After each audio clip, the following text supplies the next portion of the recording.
little bit banged up. So what are you expecting from them, whether it's through the air, or I'm assuming we're going to see that heavy dose of ground game once again tonight? Yeah, Coach Krupe does a great job with those guys with next man up. They've ran the same system for years and years, and they just kind of understand how it rolls. They're going to look to run their quarterback and that veer option attack that they have. They have some quick passing game that can give us some problems and stuff. But we've focused on that. It's hard to play a team twice because they come in, they don't really do the same thing they did last time, but they'll have variations of it. So we'll see how it falls. So I guess the $1,000 question for the pregame is, how do you stop number 3, the quarterback Brett Dry? We have assignment football, what's going on right now, and we simplified it way more than what we had last time. So we're going to have 2 guys that are kind of responsible as he goes through each side as we go through our read progressions and stuff, and should be pretty good. Let's talk about turnovers. In your mind, being on the road, these two teams that know each other so well, how critical will it be for your Mules to get off to a good start, an early start, and not turn the football over here tonight? It's huge tonight. Turnovers kind of bit us in the games that we've lost this season, the games that we've kind of been better on the turnover ratio or whatever we've won. So, especially tonight against the option team, they want to hold the ball, run the clock. As long as we control and we can score when we have the football, I think we'll be good to go. In your mind, to beat Farmington and move on to next week in the district semifinals, what's it going to come down to tonight, Coach? They stopping the option and they're scoring some points. So. All right, Coach, thank you so much for the opportunity. Go get them. Best of luck to you tonight, and we'll see you guys after the football game. All right, sounds good. Thank you, Frankie. Coach Jeff Mannon joining us live here tonight for the pregame show. Coming up, we've got your keys to victory, your starting lineups, kickoff at the top of the hour. It is the Mules and the Knights on the way on the Southeast Sign and Graphics Mules Radio Network. Russians Towing has kept our roads safe since 1956. Although a lot has changed in the past 68 years, one thing has remained the same, and that's the Russians family's dedication to our community and road safety. Passed down from generations, professional, reliable, fast towing, and growing strong. Russians now offers on-site windshield repair and windshield replacement, automotive services, diagnostics, and repairs, and still towing, lockouts, jumpstart, flats, and more. Insist that it's Russians to your rescue, or call 573-785-6349. Head to Village Express for the coldest drinks in town and home-cooked hot breakfast and lunch daily. Spend $30 on fuel and get a free fountain drink. Enjoy homemade breakfast items like biscuits and gravy, breakfast casserole, and apple pies. Try their new Village Tater, smoked baked potato and garlic butter, Velveeta cheese, bacon bits, and barbecue pulled pork. Don't miss the mouth-watering smoked ribs, Boston butts, and fish Fridays. Like and share our Facebook page at JD's Village. Village Express is located on the corner of PP Highway. All right, so we are back here live inside the press box here. It is our pregame show, once again being brought to you by Mossy Oak Properties and Poplar Bluff. We are live on Facebook. Our audio is on Facebook, as well as youtube.com/River Radio PB. And the video stream is courtesy of Misha TV. We've got the link set up on our Facebook page, so you can go and purchase that video for $10 and change. All right, we're back with Brian Rosner, and 21 minutes now until kickoff tonight. By talking to head coach Jeff Mannon, his team looks to be ready to go, and the good news is, as of right now, Connor Stevens was not active last week, should be active tonight, and we'll see how much of a dynamic player he brings to the defensive line for the Mules. Yeah, he leads the team in tackles, heading before last week, and got passed over. He's number 2 still. So, yep. Yeah, so, we found out we got a little bit of depth at that position last week. So that can be a bonus for the Mules. We'll see how he goes. He doesn't, We'll have to see how things go, and the Mules coaches will take care of running guys in and out and make sure that they stay fresh, because this Farmington offensive line is pretty physical. They get off the ball quick, and so this game is going to be won or lost within a yard or two of where the ball is snapped. The offensive and defensive lines are going to battle tonight, and it's going to be fun to watch. That's where this one's going to be decided for sure. What adjustments the Mules can make, both teams are going to make, obviously, because Farmington's going to try to run it, and if they don't, they're not able to, they're going to go to the passing game a little quicker than they might want to. And so let's see what happens. And on the other side, Mules, they want to move the ball as best they can, and Farmington's pretty good at taking some things away of their team. They did a great job in the fourth quarter last week, coming back against a really good Park Hill Central team. So on the road too. So it'll be interesting to see. And that was a big win for them, because otherwise, they could have dropped the spot and headed. What would have been? It might have hosted a game. No, it was a big win for them for sure to get that 3 seed. Sure, because I think if they wouldn't have won by as many points, and if we wouldn't have won by just the 8 points, we could have very well have been either going to Cape this week or maybe even going to St. Mary's. Yeah, or if Farmington loses and drops to the 4, then we're back here anyway. So it's kind of weird how it fell, but yeah, it was very close. Yeah, it wasn't even. It was less than a point. Yeah, am I right on that? Yeah. It was very, very close race. So outside of Cardinal Ritter and Cape, the rest of the district is really close to each other. And, obviously those two teams at the top, everybody's expecting them to get to the final. But we got a couple weeks before we get there. Let's see if anybody can make a run. By the way, today is Preston Morey's birthday. I know his parents are here in the crowd, number 52 for the Mules. So I know he would want a big win on his birthday. 18 minutes now until we kick off. And I tell you, this game has the making, I believe, to be yet again another high-scoring game. Yeah, and it's going to be the makings of a close game, because every time the Mules win, it's been close. So, close. Yeah, if you have any fingernails left from the season, you're going to need them tonight too. Absolutely. Now, we are broadcasting live on Facebook. The audio is on Facebook and on YouTube, so make sure if you can't figure out why you can't see the ball game, that is a Misha rule, not our rule. We are in the playoffs now, therefore all the video has to go through them. It is currently on MishaTV.com. Type in Poplar Bluff on Misha TV, or go to our Facebook page and click on the link, and that will take you right to the broadcast. We've got 17 minutes until we kick off coming up tonight. It'll be interesting to see how the Mules fare once again against the Farmington Knights, and since 2010, the Mules are 9-7, I believe. Is it 7-9 or 9-7? Yeah, I can double check for you, but it's close, and all those games have been decided by a couple points here and there. So yeah, we split the last two, and then Farmington. We split the last two. Obviously, we last year we beat them in the regular season, and they beat us at home. Yep, and so Mules lost the regular season and trying to do the same thing up here. So it's kind of funny how that flipped. But yeah, it's always been a really high scoring for one, and very close for on the other side of it too. And let's not mistake, our schedule this season, Brian, has been very tough. I mean, we've had a brutal schedule. The fact that tonight we could be at 500, that speaks volume to the coaching staff and our players. Yeah, altogether, teams are. In our losses there, those opponents are 34-19. So it just goes to show you the Mules are playing some pretty good competition to get ready for this, and that's kind of what you want in those first 9 weeks. Brandy Morey tuning in. She is listening to the audio on Facebook, and that is, of course, Preston's dear mom. I believe it is anyway. So she is right in front of us. Glad she is tuned in tonight. Also, Edwin Whittam is tuning in, and Miss Cynia Dobbs, she is listening as well. Should be a very interesting ball game coming up. We're going to get to, I believe, the national anthem in just a minute, and then we will meet our captains. Kickoff is on the way.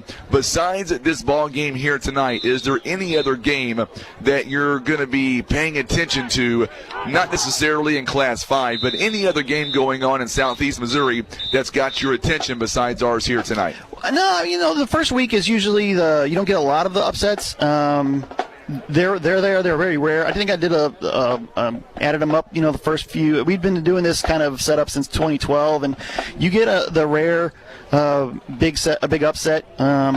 But it's pretty rare. But next week's when the top seeds ones get going, and so you kind of see what, especially because it's semifinals and it sets up those district championship games. This one's a huge game for the Mules. It'd be interesting to see how what that score is going to be out of Cape Central and Webster Groves. And then the rest of the SEMO conference is they've got Dexter's off this week. So we got everybody else is playing and trying to. Oh, I'm sorry, Jackson's off this week as well. It's good to see all those SEMO conference teams advance. Now we're going to go down field side for the playing of our national anthem, and then we'll come back. We will have our keys to victory and, of course, our starting lineups. Kickoff is on the way in under 15 minutes. Here is our national anthem.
Our national anthem, and now we are just moments away from the opening kickoff. Our good buddy David Hadley is right down below as I can see him, and TJ Neal, they are tuning in or watching it live here in the football stadium.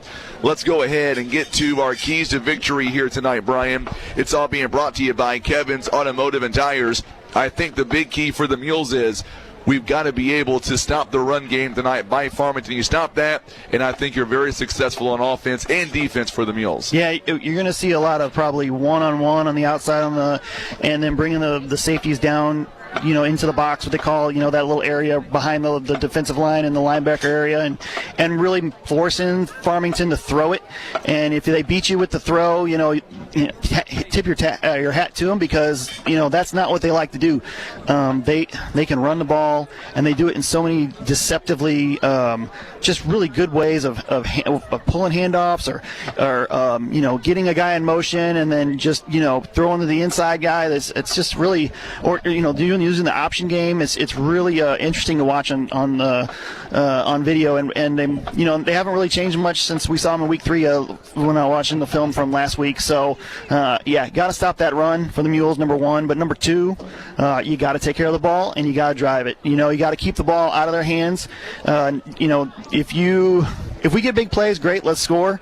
But taking care of the ball, not giving up an extra possession. Special teams have got to be special. Take care of the ball. Don't give up the onside kicks. Obviously, we've seen it happen. Mules fans who've been around for a while can remember some wacky onside kicks in this place. Yes. The ball bounces weird, and so you just got to make sure you take advantage of getting the ball and holding on to it. So let me switch gears for just a minute. I know we're discussing football, but guess who else got a big win today, my friend? Who's that? The Lady Raiders of Three Rivers College. Their opening game today, 82-55. By the way, they were tied at halftime. Three Rivers came away with a big win, setting the stage. Tomorrow, they will host the number 3 team in the nation. I'll be there watching that game live. That'd be a good game. I mean, it's fun to watch Lady Raiders and Raiders starting. I can't believe it's already basketball season. Kind of snuck up on me a little bit. Absolutely. By the way, Morgan McIntosh, our downtown director, is tuning in tonight. She is watching us live on Misha TV. Glad to have Morgan alongside. She does a lot for downtown Poplar Bluff, so we are always thankful to have our good friends at the Chamber who are tuning in and supporting the Poplar Bluff Mules. Let's go to a minute break. We'll come right back with the opening kickoff. You're not going to miss a moment. You're watching and listening to Mules football on the Southeast Sign and Graphics Mules Radio Network. Attention farmers. Kevin's Auto Repair and Tire is running a farm special on tractor tires until the end of the year. Yes, you heard that correctly. Until the end of the year, Kevin's Auto Repair and Tire carries all the big names you know and trust. They also offer all sizes. No matter what size tractor you have, they can get you taken care of. For all of your tractor tire needs, call Kevin's Auto Repair and Tire at 573-840-5053 and ask for Shannon Bradley. That's 573-840-5053. Fun fact about Pete the procrastinator. He thought his dirty furnace would be just fine. Guess what? It wasn't. His wife was right again. Dirt is the enemy of a happy furnace. It leads to breakdowns, higher bills, and less comfort. Don't let your wife and furnace suffer like Pete's did. Call Air Solutions to sign up for their annual maintenance savings plan. Make your wife happy and your furnace clean and ready for winter. Clean up your act by calling 573-840-0844. All right, so we are back here under 10 minutes now until the opening kickoff. And one thing I wanted to ask you, Brian, is I think tonight, I know the rule by the coaching staff is if we win the toss, we're going to defer. Something tells me tonight we want the football first. We want to give our offense confidence and give our defense an even bigger momentum boost. Yeah, definitely want to get on that, get ahead first and score and hopefully get some momentum going. Jay Edmondson's kind of is pretty close to a couple milestones for his career, so it'd be nice for him to get to he needs 245 yards passing to get to 4,000 for his career. Wow. And yeah, that's pretty big number. So, and then he also needs 80 yards rushing for 1,300, which is pretty amazing that you got a guy who can do both those big numbers. What's amazing is the last, not to cut you off, but the beginning of the season, remember he was the workhorse on the ground. Yeah. The last 3 weeks, though, we have seen him really blossom into a throwing quarterback. The receivers, they're getting more and more confidence in them, so he really is becoming a dual threat. So yeah, I think at the right time. I think I just needed reps there in game reps because Friday night's a lot different. Pitching and catching the ball, and so we're seeing that with him. But also with him running less, and there's some reasons for that. Scheme wise, they're doing some things, and so with him staying in the pocket and looking for that open receiver instead of just tucking it and running it right away, I think is putting a lot more pressure on the defenses, and so he's definitely gotten better this season as the season gone on in those regards. And if things are gonna fall apart quick, he's really good at understanding when to tuck it and run it, and he's really good at doing that. So it's nice. It's a nice option to have. The only thing is, just so you know, Grandma Jackie is tuning in tonight, listening on the radio. She told me to tell you the Mules could be at a 3-game win streak, first time all season. She says if we don't make it, though, next year you're barred from the broadcast. That's fine with me. Okay, all right, just so you know. Hey, I am bad luck. Bad luck, yes, he says. The Mules are coming out there wearing their maroon white jerseys and their maroon helmets and the maroon numbering. So the Farmington Knights will be coming out here momentarily. Mules coming in 4-5 on the regular season so far. And Brian, if you would have told me through the first 4 weeks that we would be a 4-5 team, I don't know if I would have believed you in week 10. Yeah, it was it's a long season. It doesn't feel like it, but it's a long season, and so you get better every week, and let's see what happens in the playoffs. And here we are. So starting lineup here tonight for the Mules. We've got 6.5 minutes now. There's a couple of changes at the guard, so to speak. Now last week we did lose Lincoln Warren with a knee injury. He is out tonight. The Mules defensive line is going to miss him heavily. Yes. We did get back Connor Stevens. He'll be in there tonight. He is active. Also, we're going to see Trent Anders at that defensive tackle spot. On the other end, offensively, for Lincoln Warren, we're going to see Andre Aguilar at right guard position. I like that move. I think offensive line is going to be okay. We'll see how it goes the first few moments. The nice thing is it's cooled down, and so if guys who have to go both ways, they're not going to be as pressed from the heat. And so, but this time of year, if you're not shaped, go both ways and go 4 quarters. Like I said, it's going to be a short season, postseason. Let's talk about which players course, tonight will go both ways. I want to know from you first off, an offensive player, defensive player, which ones are you looking at tonight to make the big plays, keeping this team focused every single down? So to me, the guys we're not going to call their name tonight because they're going to be the interior linemen, your defensive linemen, your offensive linemen. Those are the guys that are going to win this game for the Mules tonight, or give them a chance to win. Absolutely. I was going to say on the defensive end, I'm looking forward to seeing how Bryce Dobbs reacts to his new assignment here tonight. He is so fired up. He'll be a guy that we're going to see a lot of. And then I want to see a lot of Connor Stevens, see how he goes with his knee. He was so bummed out not playing last week. He is fired up again tonight. Offensively, I think Hunter Clifford, number 10, has a big night receiving-wise for the Mules. Yeah, if Hunter can have a big game, it'd be good for the offense because he can run and move the ball, and then obviously he can get some extra points and have a lot of say in this game. Mules have got to watch out though for Brett Dry, the quarterback for Farmington. This kid's explosive, averaging 9 yards a carry. He can get things done, and then you also got to watch out for Josh McCarthy. He is averaging almost 13 yards a carry as well. Those two guys really did a damage on the Mules last time around, and you know they want to do the same again tonight. Yeah, it's fun to watch. Dry when the way he's going to pull that ball out or hand it off, or he's such good with the decisions on what to do with it, and so that's why they're getting those big plays, is because he's reading the defense to see what they do. It's his job to understand, okay, that linebacker's coming in, I want to go that way, or they drop back that safety, I want to go over here with this guy. So he's really good at it. If you're watching online, just how fast he pulls that ball out of the hands. It's hard to get. Tim's going to have a hard job tonight because yes, he is. And he's not going to know who to follow. So yeah, keep that thing in a wide angle lens, and we'll just try to figure out. Let's get to our captains here tonight, and one big thing that Farmington will not have in their corner is Tatum Tinsley. He is a 6'1" junior. He'll be one of the captains. He is out tonight, not going to play.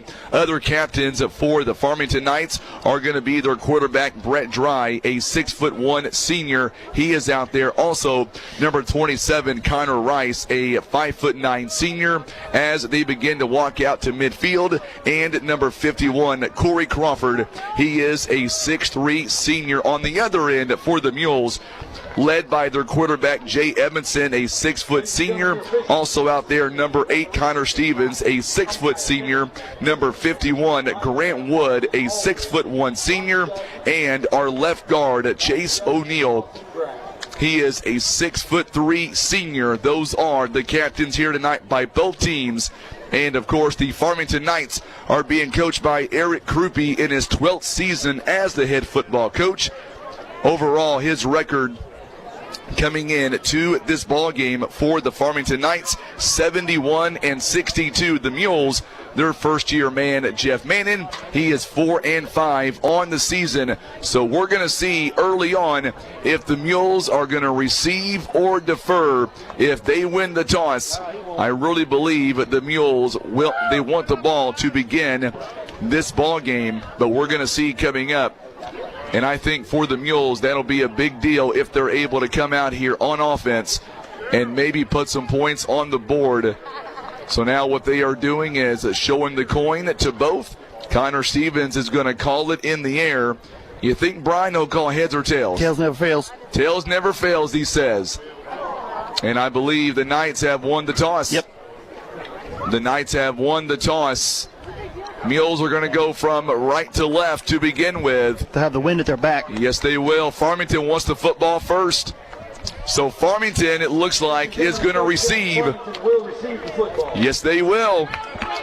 So the Mules defense, and I'm okay with that. I like the fact that we're going to be on defense first, but yes. I'm always a defensive guy first. Yeah, I don't mind getting the ball to start the second half.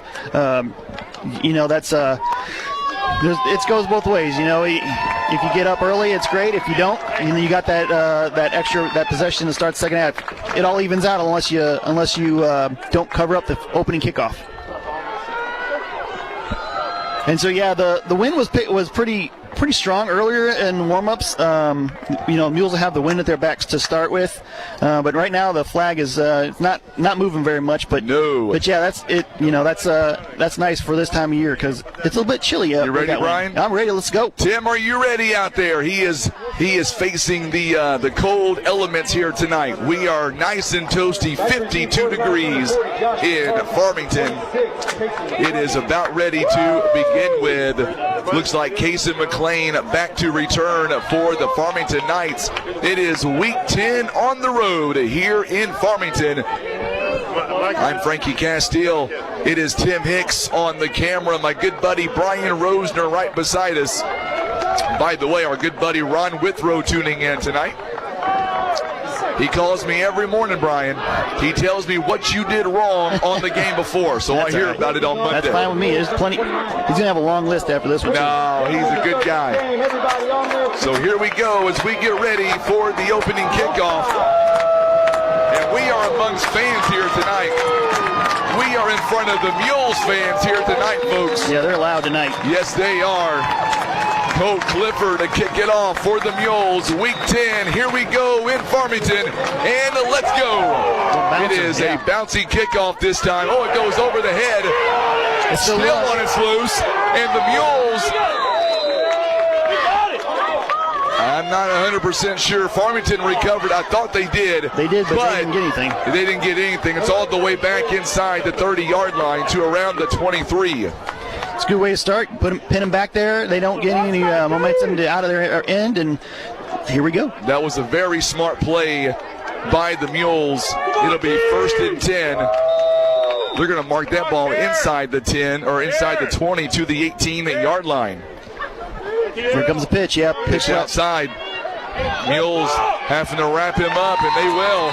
Oh, the ball comes loose at the very end. He was down, yeah. He was down. McCarthy is the first man through.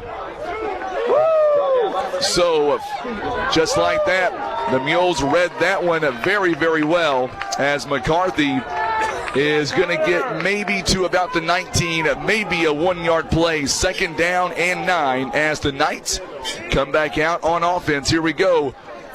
Going to be a quarterback keeper this time. Good job by Devin Ferguson. A flag is down. Yep, it's going back. It's going to be a hold. That was a great read by Ferguson. Good sportsmanship there by Bryce Dobbs as well. Oh, that's your kid. And we're going to get a holding call right off the bat.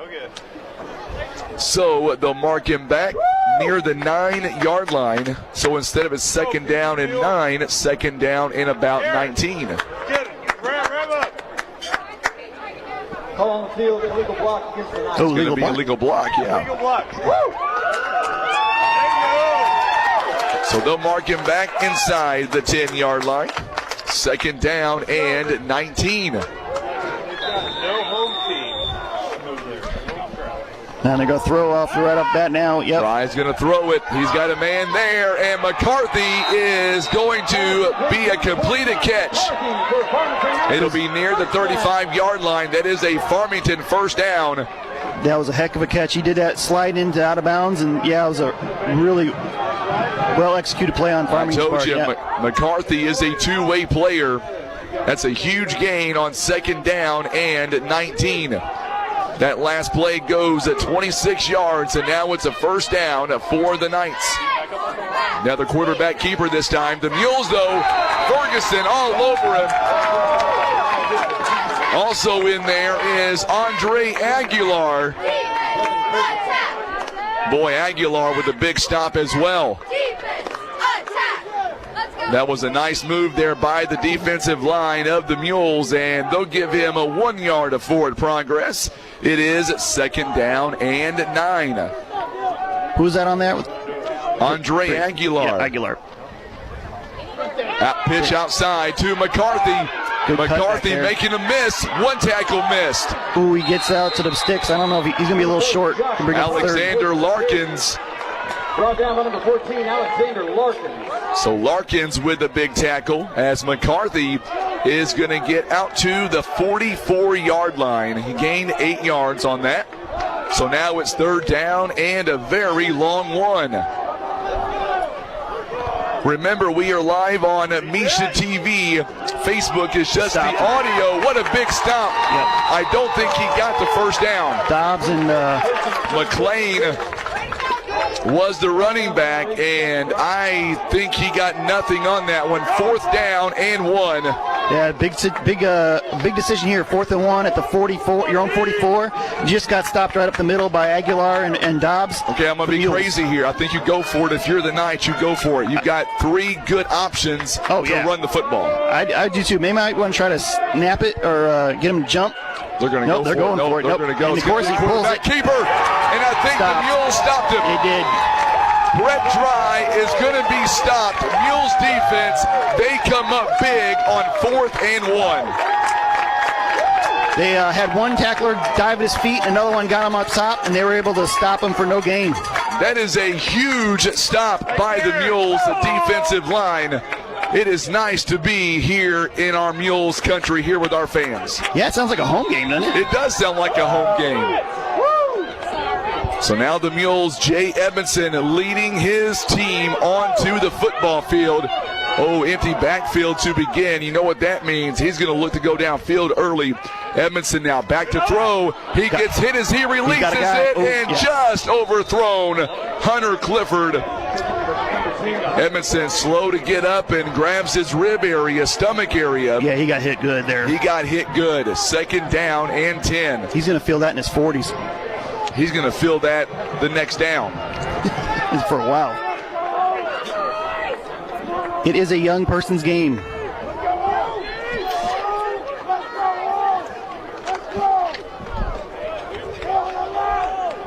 So now it is 2nd down and 10. 2nd and 10 for the Mules.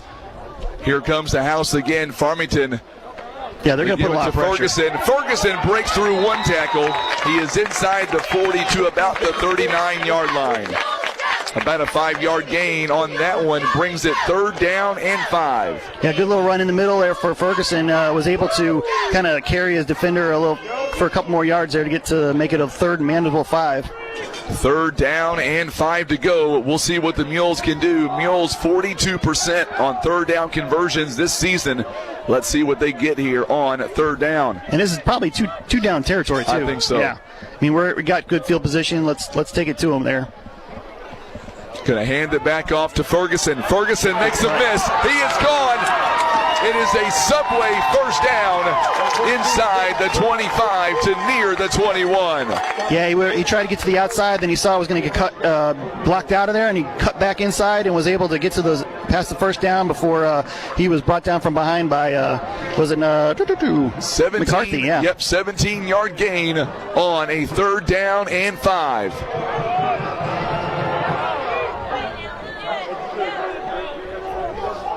That is huge right there for the Mules. This time, Edmondson's going to keep it himself. He makes one man miss, and he is going to get inside the Baldwin Toyota red zone. He is down to the 16-yard line.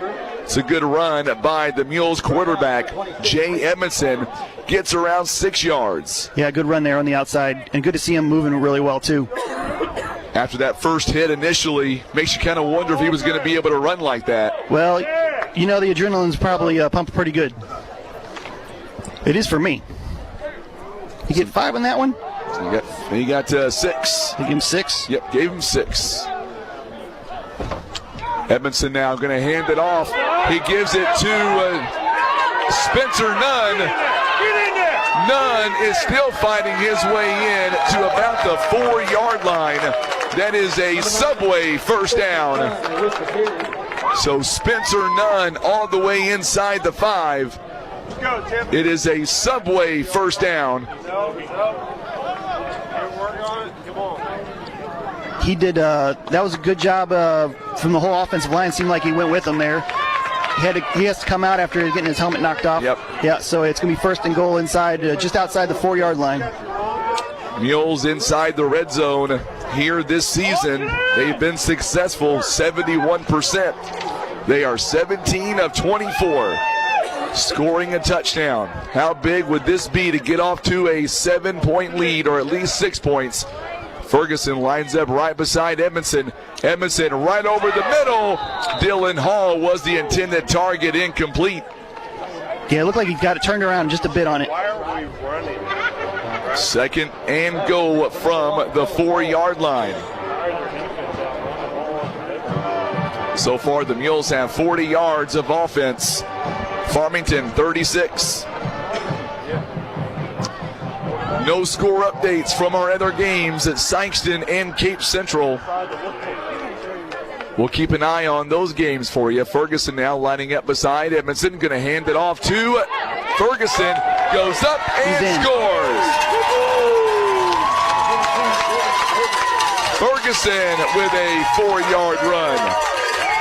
And now the Mules are on the board. They lead 6-0. About as good as a start you could get right there. That is a great start for the Mules.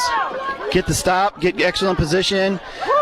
Ferguson's 8th touchdown carry on the year. Now it is the extra point attempt. It is presented by Ozark Legacy Partners. Hunter Clifford goes up for the kick. It is up and it is good. Mules now lead 7-0. We're back in 30 seconds on the Southeast Sign and Graphics Mules Radio Network. Poplar Bluff Monument Works is dedicated to care, compassion, and community. For more than 50 years and passed down through generations, Poplar Bluff Monument Works has been an important piece of our community, standing with us in our most difficult moments while we grieve the loss of our loved ones. Poplar Bluff Monument Works is there to guide you through the entire process, from vision and design concepts to the expertly etched stone monument that beautifully reflects your loved one's life. Poplar Bluff Monument Works, memories carved in stone. So the Mules on their opening drive, they end up scoring a big touchdown. Had one 3rd down conversion on that drive. It goes 7 plays, 44 yards in under 2 minutes. And now the Mules here, Brian, lead 7-0 in the early going. Yeah, excellent start for the Mules. Just one big play there, the 26-yard pass that they gave up, and then made 2 big stops on 3rd and 4th down to get them excellent field position, and then moved the ball pretty well to get in the end zone. Clifford does it again. It bounces this time, and Farmington not even going to try to run it. Good job by the Knights. Number 62, Wyatt McDowell, goes right to him, and he falls on it on the 32-yard line. So that is where the Knights will take over on offense. They are going from left to right on your radio dial and your TV screen. We kind of spread it out a little bit here. Got three receivers on one side and one to the other, and empty backfield, which you don't see very often from Farmington. Yeah, they're going to put a man in motion and toss it to him. Going to hand it over to number 5, Coy Fripp. Gets outside. He's got some space. Good blocking, too. Good job by Larkin to knock him out of bounds. Number 5, 1st down for him. So Coy Fripp, he is going to end up, and he'll be across the 45 to near the 47. About a 15-yard gain. It is 1st down and 10 for the Knights. Boy, they can run the football as good as anybody. Yeah, they spread out the Mules to get the defenders out of the box, to kind of spread things open, and then the receivers did a great job of blocking for their run. This time he's going to hold it himself, and he will get into Mules territory. That is the quarterback, Brett Dry. Dry gets across midfield, and he'll be down at near the 48-yard line. That'll be a 5-yard pickup, so they give him a 2nd and short. 2nd down and short. And again, they're spreading it out, and Mules have to kind of, get out there and cover the receivers that are out there, so that kind of spreads things out a little bit. And they're doing it again. We're going to have an empty backfield. We'll watch if they flip, they're going to put in motion probably again. Nope, he stayed in there, and so they're just going to go quarterback all the way. And he's got a big 1st down, and then some more. He is still going. Cut back and ran other way. And he is going to be inside the 20-yard line, finally driven out of bounds. Oh my goodness, what a big run by Brett Dry. And he's going to be all the way down to the 15-yard line. That is a huge play of 33 yards. Yeah, and that was all, spread him out and let him do his thing. I mean, there was nobody in the backfield. Whoever had quarterback on that obviously got pinned up with the blocking, and then Dry almost went backwards 10 yards, and then to cut it to the other side of the field before getting forced out of bounds there with, saving a touchdown. Here we go again. Going to be a pitch outside to McCarthy. McCarthy making everybody miss. He's got a lot of and space. He is going to get in to the end zone. Yes, it is. A touchdown for McCarthy. We got flag. We do got a flag. I say that was a little too easy. Mules catch a break on that one. McCarthy, though, was burying his way in. So it'll be a hold against the Farmington Knights. That's going to be all night. Yeah, that's a good sign. If they're going to call that hold, they're seeing it well, so that helps the Mules. First down and 20. By the way, Sykeston and Hillsboro each scoring on their opening possession. Tie ball game, 7-7 early in that one. Sykeston's been running it well. They're also, with a new coach, so they're getting things rolling a little bit. Dry rolls outside. Now he throws and incomplete, but there's a flag. Yep. He went over his back there. Yep, going to be on Dylan Hall, I believe. Yeah. He went, it was a little jump ball, but Dylan did not, he just went right through him. So it'll be pass interference. That's a good call. I can live with it. And that'll be a first down or no, it'll be 1st and 5. Should be. Well, they're going to give him half the distance, so all the way down to the 13-yard line. So that'll be a 12-yard penalty. Yep. Penalties are weird, folks. So now it's going to bring up 1st and 10. Dry goes inside the middle, and he'll be near the 5, a few yards shy of the 5-yard line. Yeah, just at 6. So down to about the 7. They'll bring up 2nd and a very short. Nope, they're going to give him the 6. Yep. So Chase O'Neal with the tackle. 2nd down and about 3. Got to make him earn it here.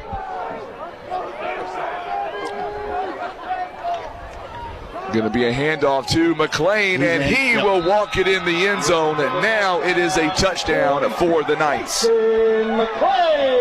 So McLean with a touchdown run here tonight.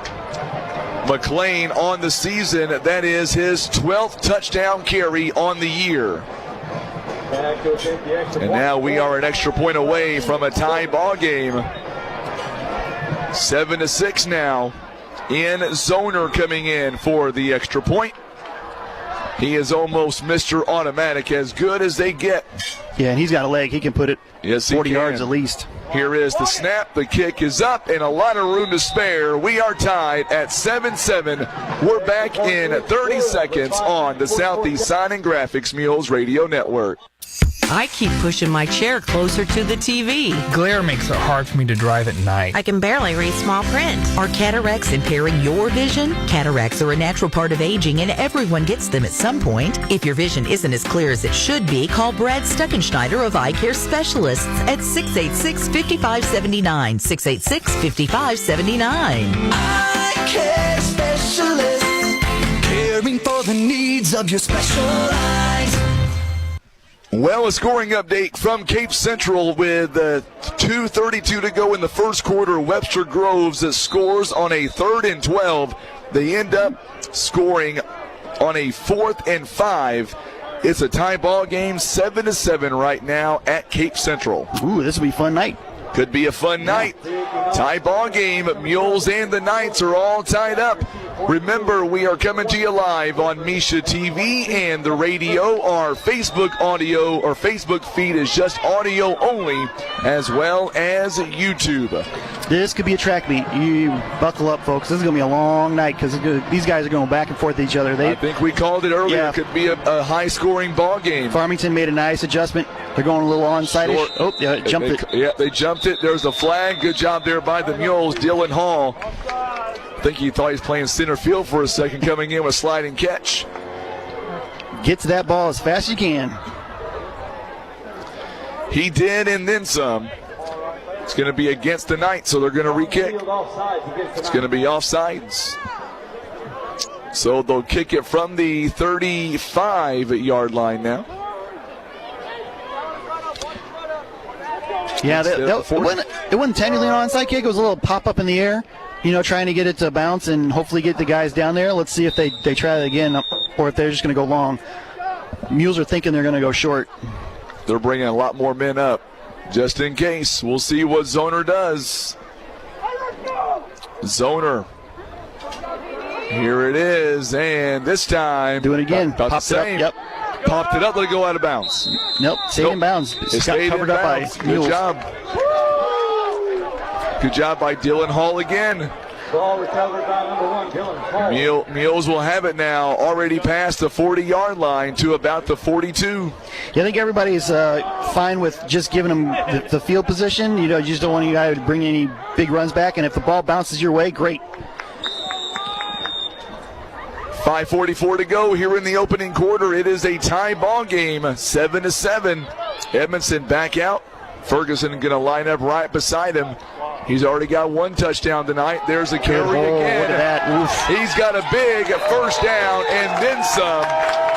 Ferguson, another Subway first down inside the 45 to about the 44 of the Knights.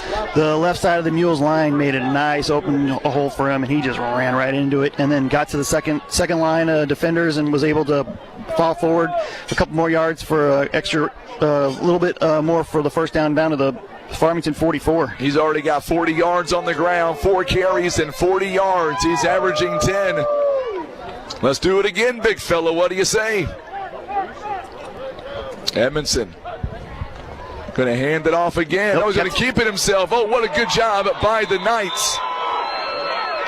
That time, Caleb Leask is all the way in and takes him down. Yeah, they read that real well. They did. Yeah, they're ready for it. They were ready for it. That's going to be a loss all the way back to the 48. A loss of 4. That's one thing about Jay Edmondson. Usually don't get him in the backfield. Looked like it was a read option there where he's, trying to see where the defender is going to do, and he's going to pull the handoff. But, they were closing in on Devin Ferguson there, and he had no choice but to take it himself. By the time he had where to go, it was already too late. Edmondson now to throw. He's got Dylan Hall over the middle. It's a catch, and it's down near the 42. So third down and about 8 coming up. Depending on where they spot him. No, they're going to spot him back at the 43. So a 5-yard gain. Third down and 9. So third down and 9. Mules are already 1 for 1 on third down conversions here tonight. I still say 4-down territory even here. Yep. Unless you get a big loss. And that may change things a little bit. Edmondson back to throw over the middle in double coverage and is intercepted. McCarthy got him inside the 15 to about the 12. That's going to be like a punt right there. He just kind of threw it up and then kind of pinned him back to the inside the 12 there. So for Jay Edmondson, that'll be on the season his 11th interception thrown. And it'll be all the way back to the 12-yard line. I can hear the Mules athletic director, Kent Keith. McLean with the carry this time and not going to get a whole lot of yards. Mules were ready for that one. Maybe about a yard to 2, 1 yard on that. So to bring up second down and 9. Mules defense looking for a big stop. We are tied at 7. Going to keep it himself. He's going to throw it this time. Going downfield and nearly intercepted, or I should say it was in double coverage out to Jack Embry. Good defense by Colton Clifford. Also by Dylan Hall. Going to Embry, third down and 9. If the Mules get a stop here, they will punt the football. Won't go for it, obviously being on your own 13-yard line. Now, that'd be really nice for the Mules defense to get off the field here on this one. Connor Schuchart is tuning in. Hope is eternal, he says. Going to have a timeout here. Yep. Officials timeout. Going to be an officials timeout, so we'll stay here. Our ball game here tonight is proudly presented by First Midwest Bank, also being brought to you by Kevin's Auto Repair, PB Realty Legacy Farm and Land Specialist, also being brought to you by Whitworth Gift Chest Jewelers, Russians Towing, Baldwin Toyota, Ozark Legacy Partners Insurance, Mossy Oak Properties, and Poplar Bluff Monument Works. Looked like a chain broke for a minute there and had to repair it. 3rd down and 9 coming up for the Knights. McLean in the backfield. Dry looking at the officials, waiting for the signal. Now he gets it. 3:10 and counting. Here he goes. Dry goes outside to Connor Rice, and the Mules all over him. Alexander Larkins and J.R. Lathan bring him down, and that's going to bring out the punt team. Yeah, only gained a yard. That was good coverage on the Mules. Smart play by Rice. He tried to get back up and run with it, but the officials had blew it dead. It is 4th down and 8.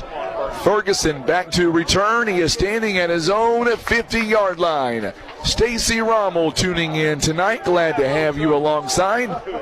2:33 and counting. Mules should get the football back. High snap. High snap. But Zoner gets it away. Beautiful kick. Yeah, the Mules going to let that die right at midfield. Right at 49-yard line. So they are already right near midfield on the 49-yard line, and that's where the Mules will set up shop. Our ball game here tonight proudly presented by Village Express Pizza Inn in Poplar Bluff, also being brought to you by Barker's Towing and Auto Repair. Our good friends at Country Road Market, Subway, Christian Automotive and Tire, Eye Care Specialist, also being brought to you by Larry Hillis Dodge and Air Solutions. So the Mules didn't give up anything on it. Nope. Yeah, no damage. So we're basically right back where we were. Little time ran off. That's about it. Time. Yeah. Still tie ball game. Jay Edmondson back to throw in the pocket. He gets a man out there. It is Ferguson. Ferguson is going to be drugged down near the 1st down marker. Yeah, might be a little bit shy, maybe. I'd say he fought for it. He almost got to it. He is going to be, maybe a yard down to the 42-yard line of the Knights. Yep, 1 yard. That's a great 9-yard gain by Ferguson. That was Ferguson, right? Yep. I just saw Derek Burton come off. Boy, Ferguson's having a good first quarter. Receiving and rushing. He's in the backfield, 2nd down and 1, 97 seconds. Edmondson going to throw again. He's got a man. Logan Slack, yes, sir. Yeah, they got the flag on him. That's going to be pass interference. I think they'll go defensive holding there because he slowed him up. On Hudson Buchanan, number 20. Otherwise, it would have been 6 points for the Mules. Slack did a great job on that read, and he was gone. Fans agree with me. They say an easy touchdown, they said. I like that call. It's better than a pass interference. It's going to be a 1st down anyway. But it's going to go against the Knights. It'll be an automatic 1st down. They will have it now on the 32-yard line. Do what? That was a 27 there. Oh, you're right. Yep. You're right. 27.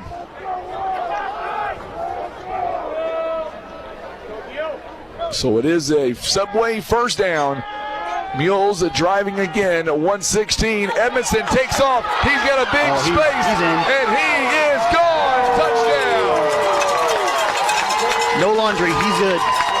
Edmondson, 27-yard touchdown score. It is now a 13-7 ball game. There was nobody around him. Got a fan right in front of me here. I'll give you a high five, buddy. So now the extra point attempt presented by Ozark Legacy Partners. Hunter Clifford coming in. There goes the booms on Facebook. We love to see that. The extra point, a line drive. It is good. And now the Mules lead 14-7 We're back in 30 seconds on the Southeast Sign and Graphics Mules Radio Network. Hey Mules fans, hungry for a deal? Head over to Subway in Poplar Bluff where you can buy 2, get 1 free on footlong subs all day long. Whether you're fueling up before the big game or celebrating a win, Subway has you covered. Don't forget to ask about our team deals and catering options. Perfect for any sports event or team gathering. Subway, food that fuels the Mules. 3 plays, 51 yards for the Mules in 1 minute and 10 seconds. It is now a 7-point lead for the Mules. It is now 14-7 at Cape Central. Zyar Thomas, a big touchdown right before half. So Cape leads 14-7. With only 1:10 left in the first. Connor Rice with the catch. Oh, what a good job by the Mules briefly. He is still going. Yeah. And now is going to run into a big wall. Still going. I think all 22 players are in right in that tackle. Goodness. On both sides, yeah. Brought down by number 59, Carson Dickon. So Carson Dickon gets credit for the tackle. I think all the Mules should have got credit for that. Yeah, everybody was there. Down to the 43-yard line. One thing about it, so far in the ball game, field position has been very kind to both teams. And very important. The Mules have been winning that. McCarthy gets away from one tackle, and he is going to be up around the 47. About a 4-yard gain on that. Ferguson with a big tackle.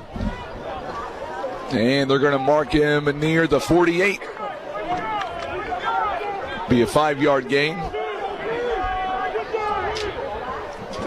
5-yard gain for the Knights. It is a 14-7 game with 25 seconds left here in the first quarter. McCarthy must be a hurdler because he jumped over his own teammate there.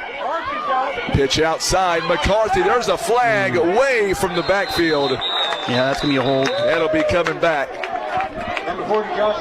McCarthy again, but we'll check the flag with 14 seconds left here in the first quarter.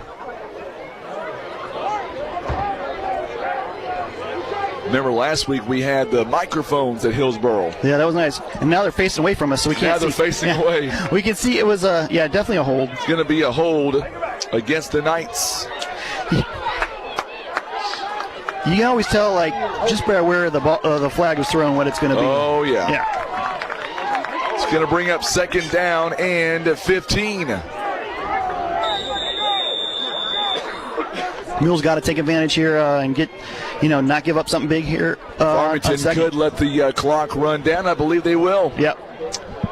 So we're going to go to break. We'll come back in 1 minute. At the end of one, Mules lead 14-7 on the Southeast Sign and Graphics Mules Radio Network. Whether you're in the market to buy or sell a home or invest in land or recreational property, talking with a reputable team of professionals makes that decision easier. Like the team at PB Realty and Legacy Farm and Land Specialist, with a combination of over 70 agents and back office staff, as well as over 330 years of combined experience. They are not just agents. PB Realty and Legacy Farm and Land Specialist list on all major nationwide websites, showcasing properties with professional photos, videos, and FFA-certified drone coverage. PB Realty, a premier brokerage, is the area's leader in the real estate industry, known for uncompromising integrity and customer satisfaction. Broker-owner Nathan Maurer invites you to discuss your next real estate investment by calling PB Realty at 573-785-7600 or Legacy Farm and Land Specialist at 573-785-0530. With agents located across Missouri as well as Kentucky and Illinois, they are anywhere you need them to be. PB Realty and Legacy Farm and Land Specialist. And we are back here for the second quarter. Our broadcast is presented by Evanston and Holt Attorneys at Law, Maverick Glass, Senator Jason Bean, and Ozark Total Healthcare. It is second down and 15. There's an option outside again. This one goes to Fripp, and there's another flag. Comes in from the backfield. Care to wager on that one, Brian? Look at the hold, yeah. Man. Farmington fans not going to like that. No, they're not. How many penalties so far do you have after this penalty against the Knights? If it's on the Knights, it'll be their 6th. They've already got 5 for 50. Yep, it's going there, walking it back that way.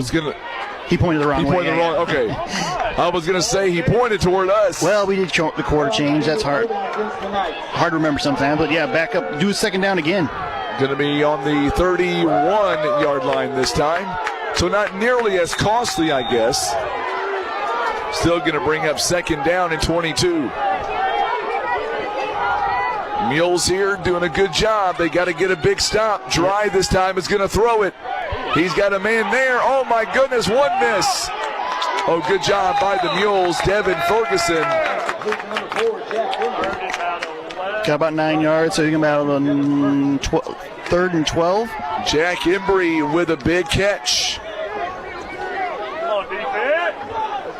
So Embry is going to get it to the 40. And now it'll bring up third down and about 13. Yeah, I don't do good with math. It's still a long third down, but it's a lot better than 3rd and 22. Yes, very manageable. If you're the Knights. Especially when you can, option run and they're averaging. He's going to throw it again. Stevens is coming. So is. Oh, he's going to break away. And he is not going to get the first down, but you better believe they'll go for it here. Dry gets it to the 46.5, maybe 47. Yeah, I got a punt here. Your midfield is a long 4th down. 47. We're going to give him 7 yards. Brings up 4th and 6.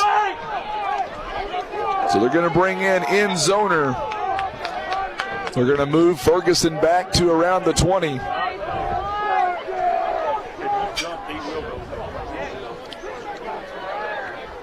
We'll see if Zoner gets it. There's the kick. He's got a great leg on him. Mule's just going to let it go. Ferguson slipped. Ooh, it's going to be all the way back at the 1 yard line. That's a pin. Yep. That is a great kick by Zoner. And great job for the coverage because that ball is headed to the end zone. Yes, it was. Now the Mules got to go 99 yards on this drive if they want to put some points on the board. It is a 14-7 ball game. It goes for 52 yards on the punt, 0 on the return. 99 yards. Yep. 99 yards. I can hear Lori Bussey down there. Where's that cowbell, Lori? I need more cowbell. We heard that all week at Hillsboro. Poplar Bluff leads 14-7 at 10:51. Hillsboro leads 20-7 at the end of one over Sykeston. That escalated quickly. Cape Central leads 14-7. And now the officials are walking down the sideline. There's that cowbell. Oh, we had a flag on the return there. It was at the 45. So I'm not sure if we're going. Yeah, we're going to have half a distance to the goal. So, 6-inch yard line, maybe a 6-inch penalty. I'm not even going to put that in the book. This is going to be important here for the Mules to get out of there. And Xavier Jones with it, and the ball comes loose. It was down. Yeah. We're going to say he was down. Good job by Hunter Clifford, though. He jumped on top of it. Mules get about a yard, maybe. Number 10, Hunter Clifford with the carry. No, Xavier Jones with the carry. Yeah, Xavier got that. Xavier Jones. He was spun down, and that's where the ball got popped out, but he was able to get a yard. So out to the 2 yard line, second down and about 9. Yeah, gonna need to get some more space just to get out of this. Yeah, because you don't want to give up the safety and give him the ball back. They're gonna have Caden Jenkins in the backfield this time. Be his first carry if he does get it. Nope, they're going to throw it. They're going out of the end zone, and just overthrown to Logan Slack. Ooh, he had his defender beat too. He did. That looked good. That would have been a big gain for the Mules. That might have been 6 for the Mules. He had a step and everything, yeah. Could have been. But just out of his, right on the fingertips of his outreached hands. 3rd down and about 9. Edmondson gets the play from the sideline and comes in.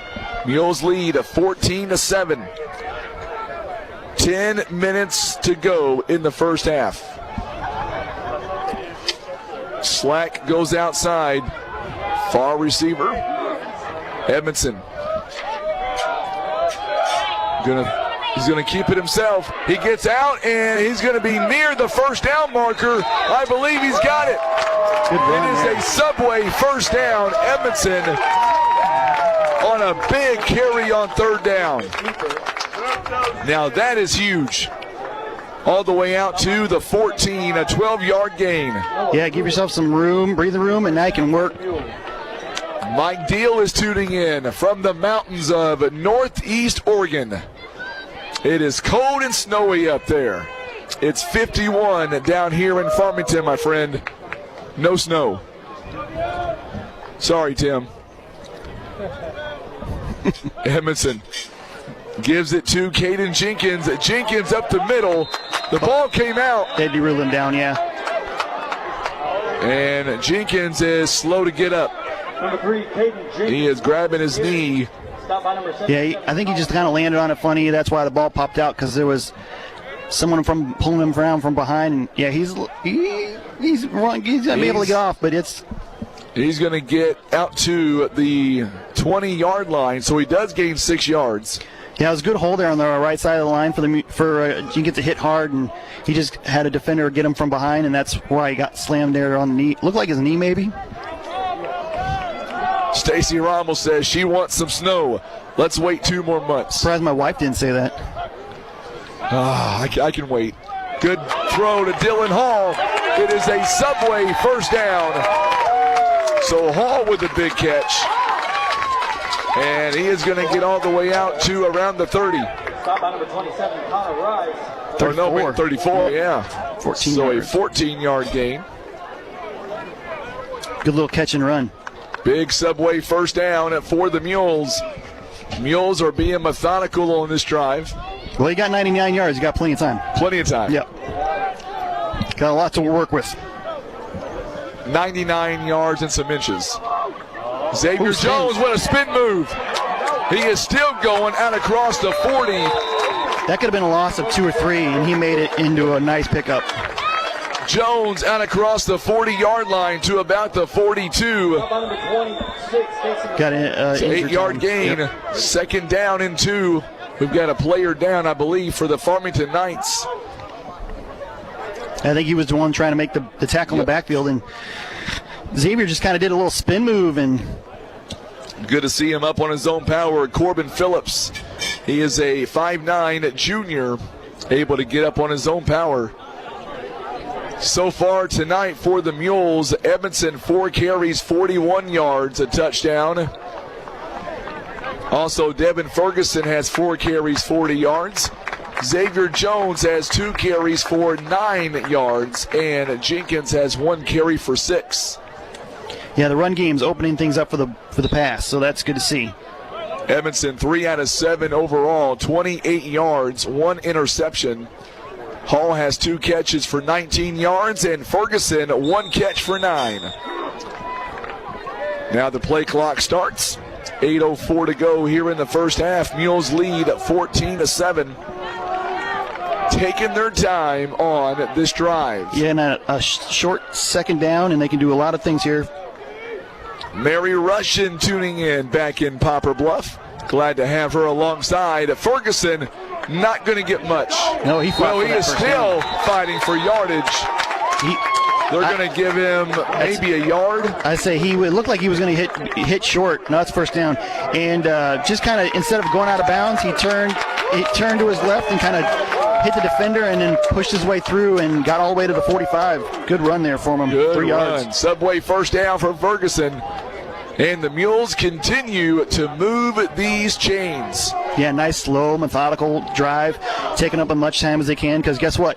If we can take 8 minutes off the clock, score, guess who gets the ball for the start of the second half? I know the answer. We do. Ferguson bounces outside, slips this time. McLean ready for it. Turf Monster got him there. He'll get about a couple of yards on that. Out to the 47, make it 48-yard line. 3-yard gain after he slipped. Nope, they mark it back to 47 now. I was right the first time. So a 2-yard gain. 2nd down and 8. 7:09 to go here before halftime. Mules will get the ball back in the 3rd quarter. Empty backfield went with Xavier Jones. He is out in space. He's got a lot of room. He's got one man to beat. It is touchdown. Touchdown, Mules.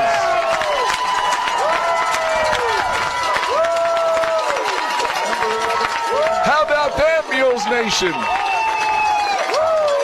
Xavier Jones taking it to the house. It is a 53-yard score, and the Mules now lead by 2 touchdowns.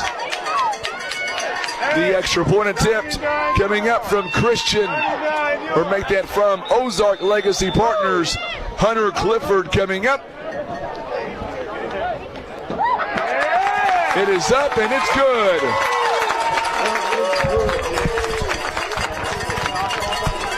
It is a 21-7 ball game. What about that last score there, Brian? That was a nice bubble screen to Xavier there on the left. He got a great blocks from his teammates and was able to spring it. Just found that seam down the left side, outran his 2 defenders to the end zone, and that was a beautiful 53-yard touchdown for the Mules. Huge drive for the Mules there. Absolutely, and the Mules now lead by 2 scores. Xavier Jones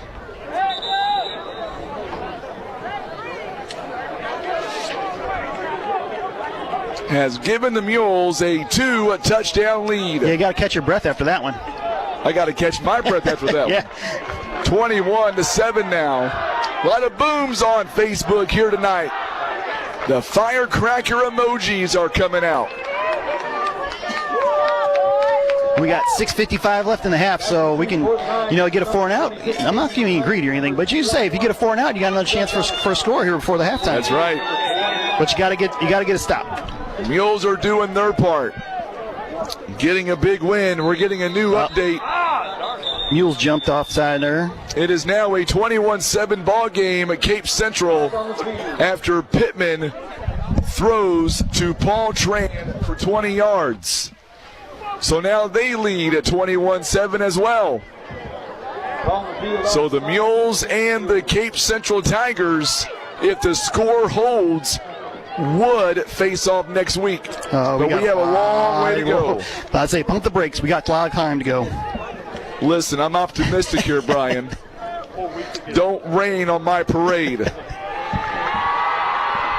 I'm a pessimist. I'm sorry. Yeah. I know. So the Mules get flagged at 5 yards.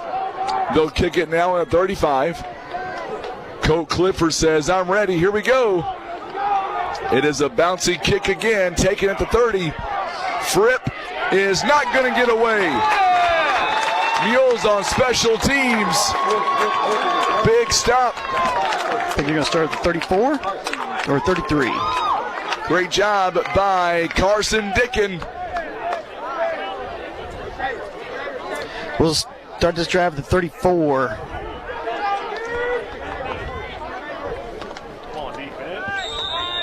So far, the defense doing its part. Let's see if they can do it here. They had a nice little break a little bit ago. Should be a little well rested. Brett Dry takes it, and he will get out of bounds. Good job by Dylan Hall. Got out to the 40, so he's going to pick up 6 on that one. Yeah, Dry's going to get about 6 yards. You know he's going to run. Oh, yeah. He's not going to end this. Let the Mules just walk away with this one. Now they're kind of in a hurry-up offense here. No huddle. Trying to catch Mules off guard a little bit. Going to be a pitch outside to McCarthy. McCarthy slips one tackle, and he still is going to be near the first. Nope, wait a minute. Maybe the 40. So maybe no gain on the play. I thought just for a moment that maybe he was going to get a little bit more than that. Good job by the Mules defense. Yeah, it looked like he slipped the tackle, and then the Mules defender came on from the back and was able to chase him down from behind. So 3rd down and 4 now. 3rd down, yeah, big 3rd down. Farmington tonight on 3rd downs haven't been so lucky this time around. There is the throw. Good job by the Mules defense. Dylan Hall again. He tried to go for the pick. Yeah, they were trying to go for McCarthy there, and looked like it just kind of threw it behind him, but he got turned around. They're going to bring end zoner in to kick. Yep, that's definitely a punt situation. You called it a moment ago. If the Mules were able to get out of it, they did to this point. Still got 6 minutes, all 3 timeouts. Oh, yeah, plenty of time. And the ball to begin the second half. Yes. We definitely just need to, well, first of all, you got to get the punt. Don't give them a short field with a muff punt here. Or jumping off sides, because it's we got off the snap, and there's a good kick. It's a line drive, and it's going to go out of bounds. Bounce out of bounds, yep. So the Mules will get the ball back, and we'll see where they mark him down. I believe it's by the 36. Mules will have a fairly decent field position on this drive as well. 2nd straight 3 and punt for the Mules defense. You like to see that. You do. We haven't seen. It was a flag down. Yep. Oh, it's going to be against the Mules. Ooh. That'll give them a 1st down. Yep. Unfortunate. That's unfortunate for the Mules.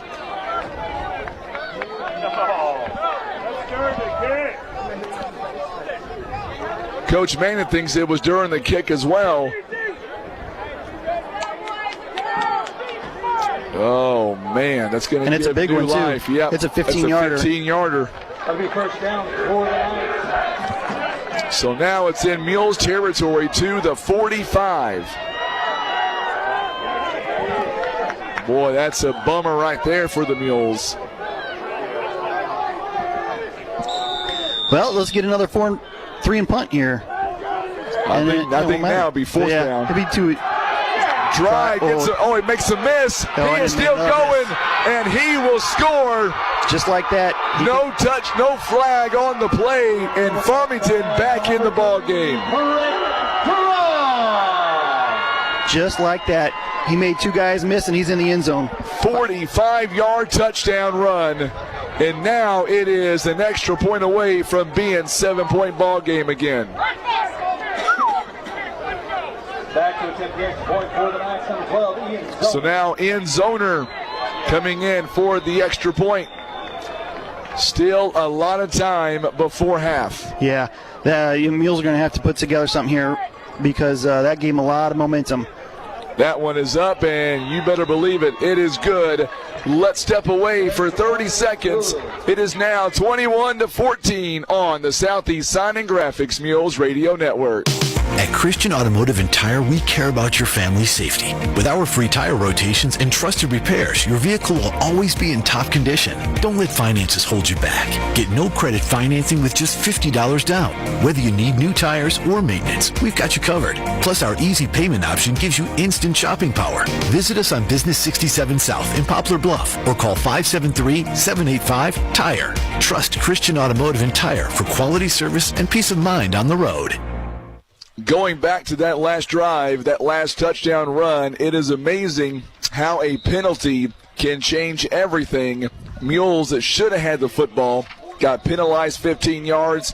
The very next play, 45 touchdown run. It always seems like whenever there's a turnover, a big swing of momentum where you feel like you had the ball and then you give it back, that big plays will happen right after that for just one of those wacky things about football. And that was a big one. That was big. The Knights are back to within a 7-point game. And look out for the onside kick here. They're going to pop it up. Oh, Hall with a catch at the 35. He cuts to the right. He's still on his feet. He's going to get out to the 44. Nice little 9-yard pickup for him. When that was just a pop-up he caught, and you're thinking get down. And he's like, nope, I'm just going to go for it. So now the Mules will have it first down and 10 on the 44-yard line. Good field position, so you can hopefully get some things going and, again, do a nice score and then get the ball to start the second half. Getting another score coming out of Cape. 21-14 now. Mules lead. It is 5:41 to go before halftime. Mules coming out on this drive. Going to be a handoff to Ferguson. He's got some space. He's got a first down and still going. Nice run. Oh.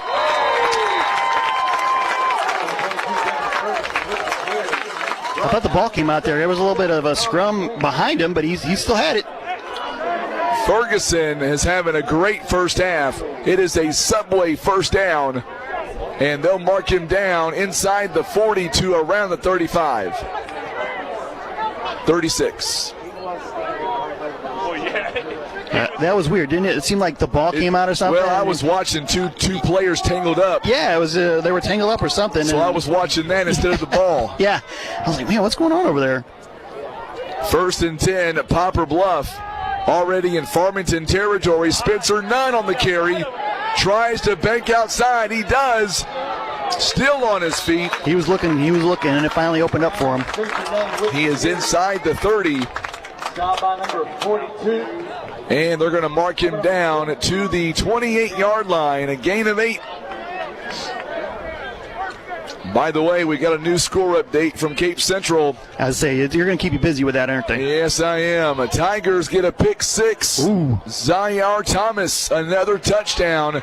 They lead at 28-7. Yeah, I think whoever wins this game is definitely headed to Cape next week. Yeah, I think you're right. Edmondson now going to throw, and he's got a man open. He is still going. Got a block from Xavier to kind of get him an extra, and then fought for the extra yards for first down. Good job by Colt Clifford on the catch. Clifford, a big catch. And then the block out front to the 24. A 4-yard gain. It is another Subway first down. He probably had to fight for 3 of those yards. Yes, he did. But he only had to fend off one defender because he got the block from Xavier Jones. 21-14. Mules are trying to add one more score on the board. Ferguson gets the handoff. Still fighting his way. Still going. He is still on his feet. And he is going to score. Touchdown. That was a run. My goodness. Ferguson does it again. Have I told you it's good to be on the Mule side for a change? Wow, my goodness. So he took the handoff a little high to his chest, and he was holding it almost like a baby, really. As he's going through the line, like, oh, this is worrisome. But then he makes a spin move, misses a tackle, then has another defender miss, and then he's in the secondary, and then just fought his way over the goal line. And the PAT is good, and the Mules are up. The extra point attempt presented by Ozark Legacy Partners Insurance. It is up and good. Mules now lead by 2 scores on the Southeast Sign and Graphics Mules Radio Network. Whether buying your first home, moving to a larger home, or refinancing an existing mortgage, the mortgage team at First Midwest Bank can help you find the right loan for your needs. We offer a variety of long-term, fixed-rate, and secondary market loans, including conventional, first-time homebuyer, VA, FHA, or rural development, and we'll walk with you through the entire process from start to finish. Stop by a First Midwest Bank location or visit us online at onemidwest.com to make your dream home a reality. Member FDIC, Equal Housing Lender. So the Mules with another big touchdown. That one at 24 yards. And Brian, the Mules once again lead by 2 scores. Yeah, 28-14. We got 4:21 left in this half. And, that was just a really good run by Ferguson. Mules are running the ball really well and doing a good job up front. It is now a 28-14 ball game with 4:21 left in the second. It's going to be a long night. You need some more of that green drink over there? I got a whole another one in the cooler. You better go grab it, yeah. It's going to be a long night, folks. Good kick. This one's going to stay in bounds. Taking 25-yard line. Fripp. He is going to get to near the 40. Well, the ground game for the Mules have been explosive here tonight. Mules already 81 yards of offense on the ground so far. Ferguson, 4 carries, 40 yards.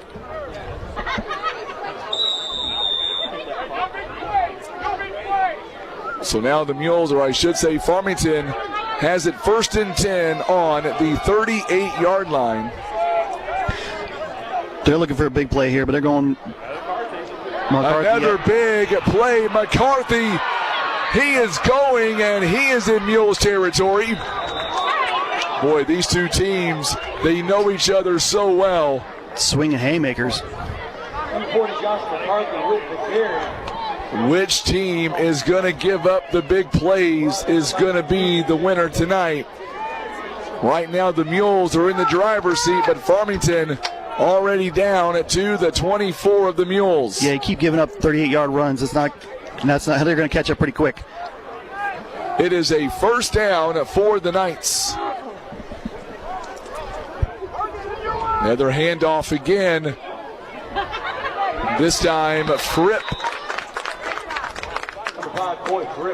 So Coy Fripp is going to be the ball carrier this time. Not going to pick up nearly as many yards. They didn't have that many yards left. Yeah. They're already inside the 20 now. There's only a 6-yard gain for Fripp. Only. That brings up a 2nd and 4. 2nd down and about 4.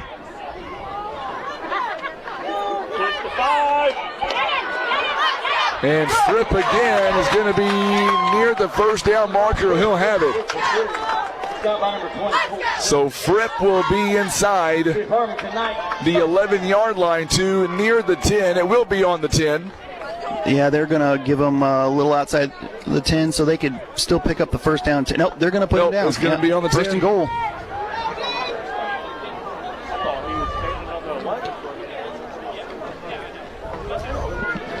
Another option to the left. Option. Yep. Here he goes. This time the Mules were ready for it. Spencer Nunn on the tackle. Stop by number 9, Spencer Nunn. Picked up a yard, so bring up 2nd and goal. From the 9. Definitely 4-down territory here. 2nd and goal from the 9. And we got just about 2.5 minutes left in the half, so you got to make them earn it. McLean is going to be the ball. Nope, it's going to be a pitch outside to Fripp. Spencer Nunn again. That'll bring up 3rd down. Also Dylan Hall on the stop. No gain on that one, so still at the 9-yard line. We got 2:13 left in the half. Still all 3 timeouts. 3rd down and 9, each team. It's a big play for the Farmington. Play. Yeah, I mean it's 2-down territory. But I think it's a big play for the Mules too. They got Fripp in motion, and we got flags. Yeah, it's going to be on the Mules. They're going to be cutting that in half. They jump offside. That'll be 5 yards. My bad. Well, it makes the 3rd down a little easier for Farmington, but. Calling the field offside. So all the way down to the 4-yard line. 3rd and go on the 4. Got 2 downs to get 4 yards. McLean in the backfield. Let's go. They put a man in motion. They give it to McLean, and he is going to score. We got 1:36 left in this half. It is now back to a 1-score game. We are going back and forth. I tell you, it's going to be a wild one.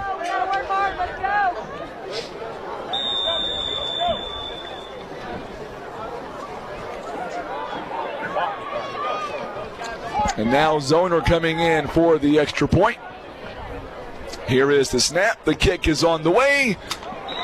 It is good. It is now a 7-point ball game. We're back in 30 seconds on the Southeast Sign and Graphics Mules Radio Network. When you need a tow truck, it's more than just a guy showing up in a big truck. That's why at Barker's Towing and Auto Repair, we pride ourselves on being the best. Vernon Barker here, owner of Barker's Towing and Auto Repair. Not only do we have the largest fleet capable of doing any size job, we have the most combined experience in the area. When you need a tow, whether from a breakdown or accident, for your auto or semi, remember, request the pros. It's Barker's by request at 573-785-7811. It is now a 7-point game. And we still have another minute 36 to go before half. And the Mules have all 3 timeouts. I say the way this game's going, the Mules are definitely going to not want to think, hey, we just run out this half. And, they need to think 6 points. Because this is going to be a track meet. It's going to be who can score the most. Well, that's the way it always is, obviously. Yeah. 28-21 coming up at halftime. A lot to break down. A lot to unpack, so to speak. Yeah, I'm almost running out of room here. My good buddy from the Sheriff's Department, Randall Huddleston, tuning in tonight. Big Mules fan. Now the Farmington crowd back into it. Now we haven't heard them much all night until now. To say the Mules fans have been, we're close to them, yeah. And I'm okay with that. Yeah. Here is the kick. Oh, they go deep. Kick, and they go deep this time at the 10-yard line. Here we go. Scene. He has got some room. Clifford near midfield. Great return by Clifford. There's that Barker's Towing and Auto Repair replay. Boy, I like that replay, Tim. Great job, my friend. All the way out to the 49. I go 48. Me, 48. 48. Yep. But still a great 38-yard return. Get the Mules in business. The Mules have a lot of time to score with 3 timeouts. 128. Mules are going to throw. They're going to lob one up. Hunter Clifford, yes, sir! Yeah, it looked like Jay did a pump fake, and I think the defender bit on it, and then that gave Hunter a step to his defender, and Jay just threw a nice pass over the shoulder. That is a Subway first down all the way to the 21. Big pickup. And he stepped out of bounds. Yep. Mules can go 2 for 1 on this possession, score here, and get the ball back in the second half.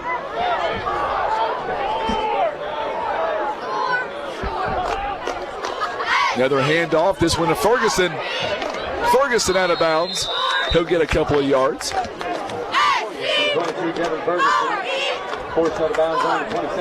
Yeah, he's out of bounds there, so the clock will stop. Second down. From the 19. Yep. Inside the Baldwin Toyota red zone. It is second down and 8.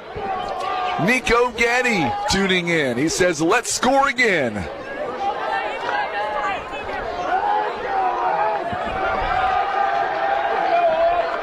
Second down and 8. 1:18 to go before half.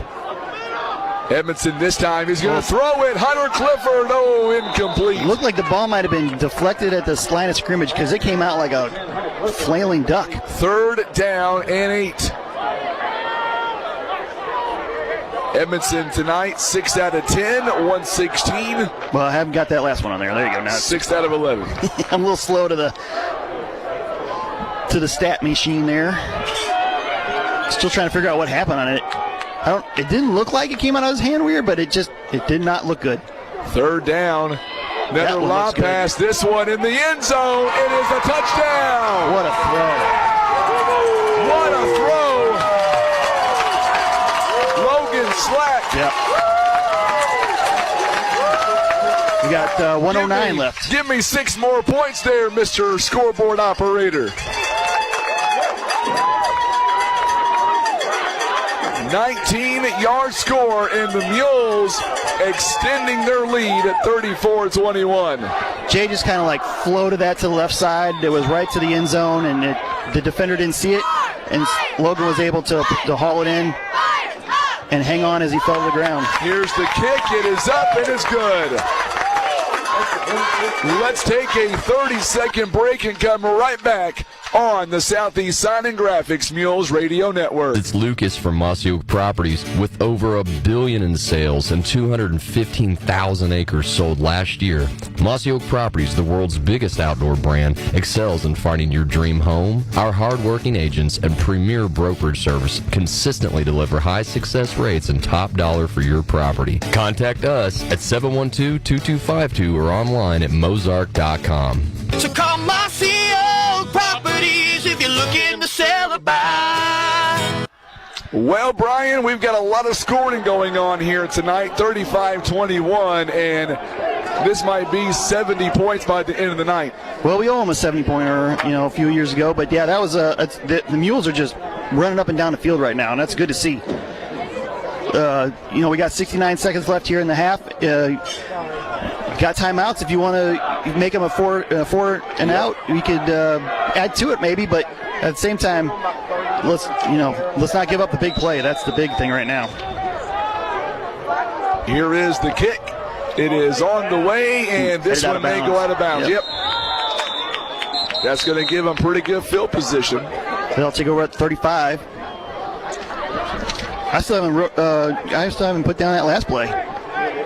I'll let you catch up. Our ball game here tonight is being brought to you by our good friends at Ozark Total Healthcare. Also being brought to you by Senator Jason Bean, Maverick Glass, Edmondson, and Holt Attorneys at Law.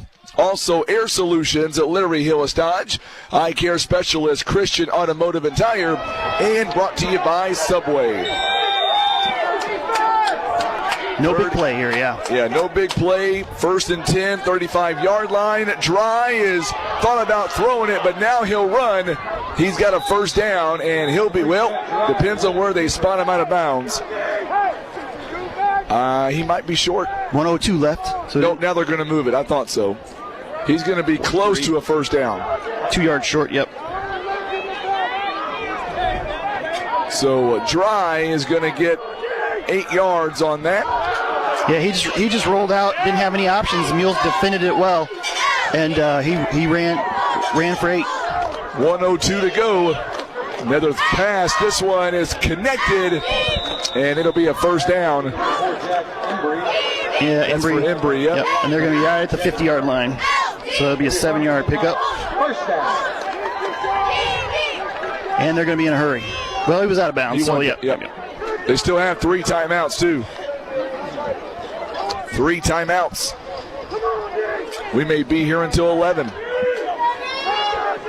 Going to be another pass. This one again to Embry. Gets out of bounds. And it'll be about a 6 or 7 yard gain that time. All the way down to the 44. Give him 6. Not points. Yeah. Yards.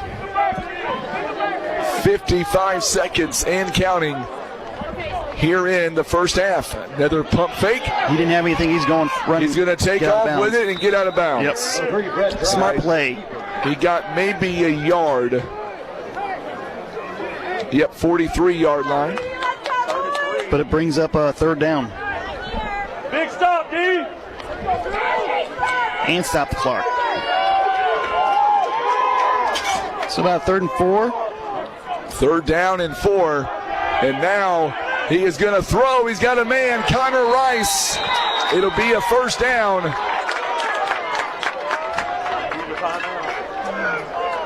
Pass complete to number 27, Connor Rice.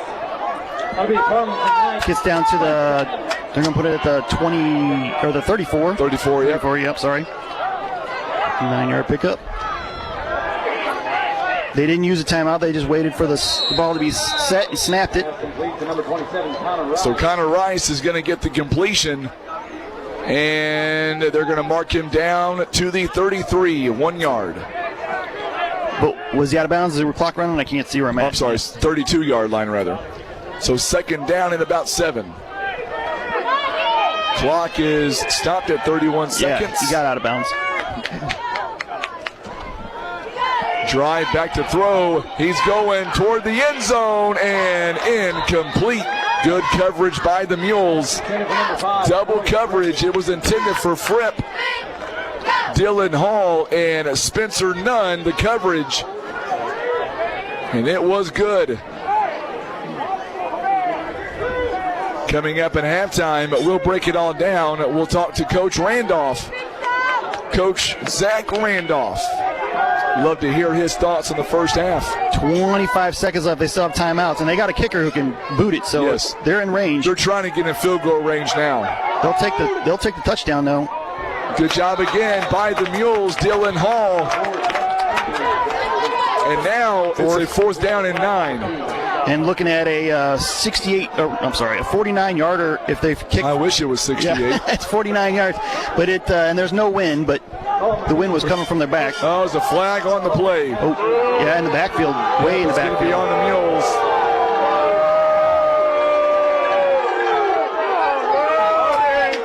Did not see the flag. Makes things a little hard, but there's only 20 seconds left, so they don't have much options. That'll be a first down. Yep.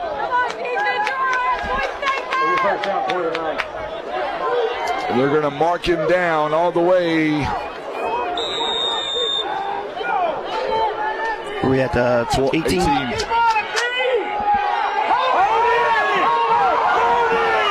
Ball is deflected, incomplete. Looks like Bryce Dobbs on that deflection. And we got 14 seconds left. Well, Farmington now is in field goal range for sure. Yes. They are definitely in end zoners range.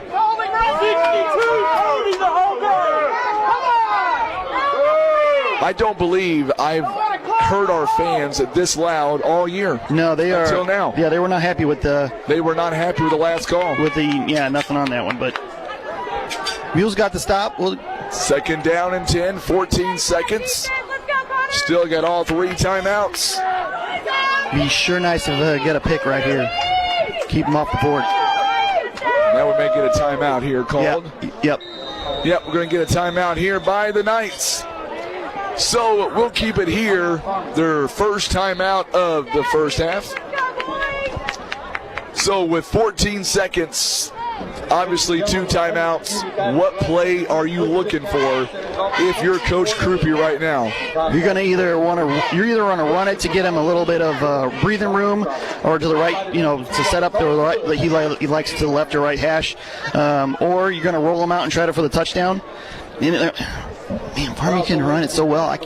They could option it for an 18-yard touchdown, and they're so good at that.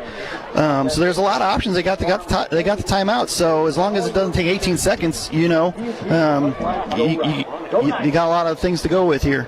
Make sure and take a snapshot of this broadcast here today, by the way, or tonight, and you'll receive $2 off of your next Subway purchase this week.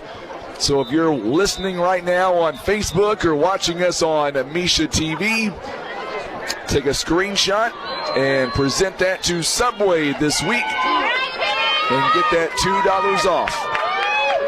All right, here we go. 2nd down and 10, 14 seconds left. Mules are looking for a stop. Yeah, here it is. Drive going toward the end zone. A lot of push off there by Embry. Incomplete. Looked like Hall got a piece of it too, knocked it away. He did. So it'd be third down 9 seconds. They got plenty of time to run one play toward the end zone. A lot of contact between him and Dylan Hall. No flag on the play. Yeah, it was kind of a jump ball there, so they were both going up. Dylan gave him enough room to make the catch, but he got to the ball before the receiver, and so that's why there's probably no flag there. Got a message from my good buddy Jeff England. We'll give it to you. Oh, boy, here we go. Here it goes toward the end zone, and it's in there. Touchdown, we got a Farmington. Flag on the play. There's a flag down. Flag is down, so hold up. Yeah. If it's holding, it's going to be halftime. Yeah, so it was. It's going to be a personal foul against Farmington.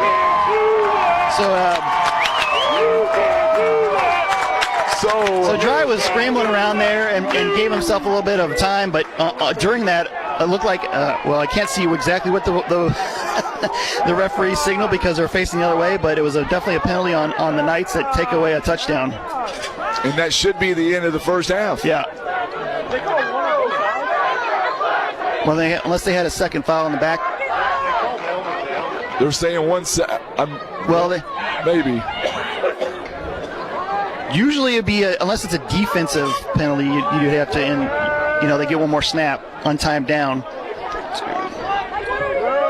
So one more snap. They're going to talk about it real quick. Yeah, they're going to talk about this. There's 000 on the board. Yeah, I think. And that's a big play because that takes you back and almost out of field goal range. Maybe.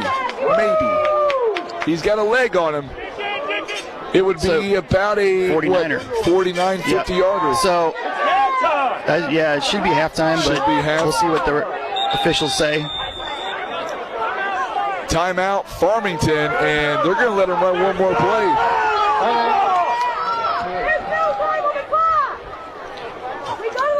One timeout left by the Knights. Offensive penalty, no time on the clock.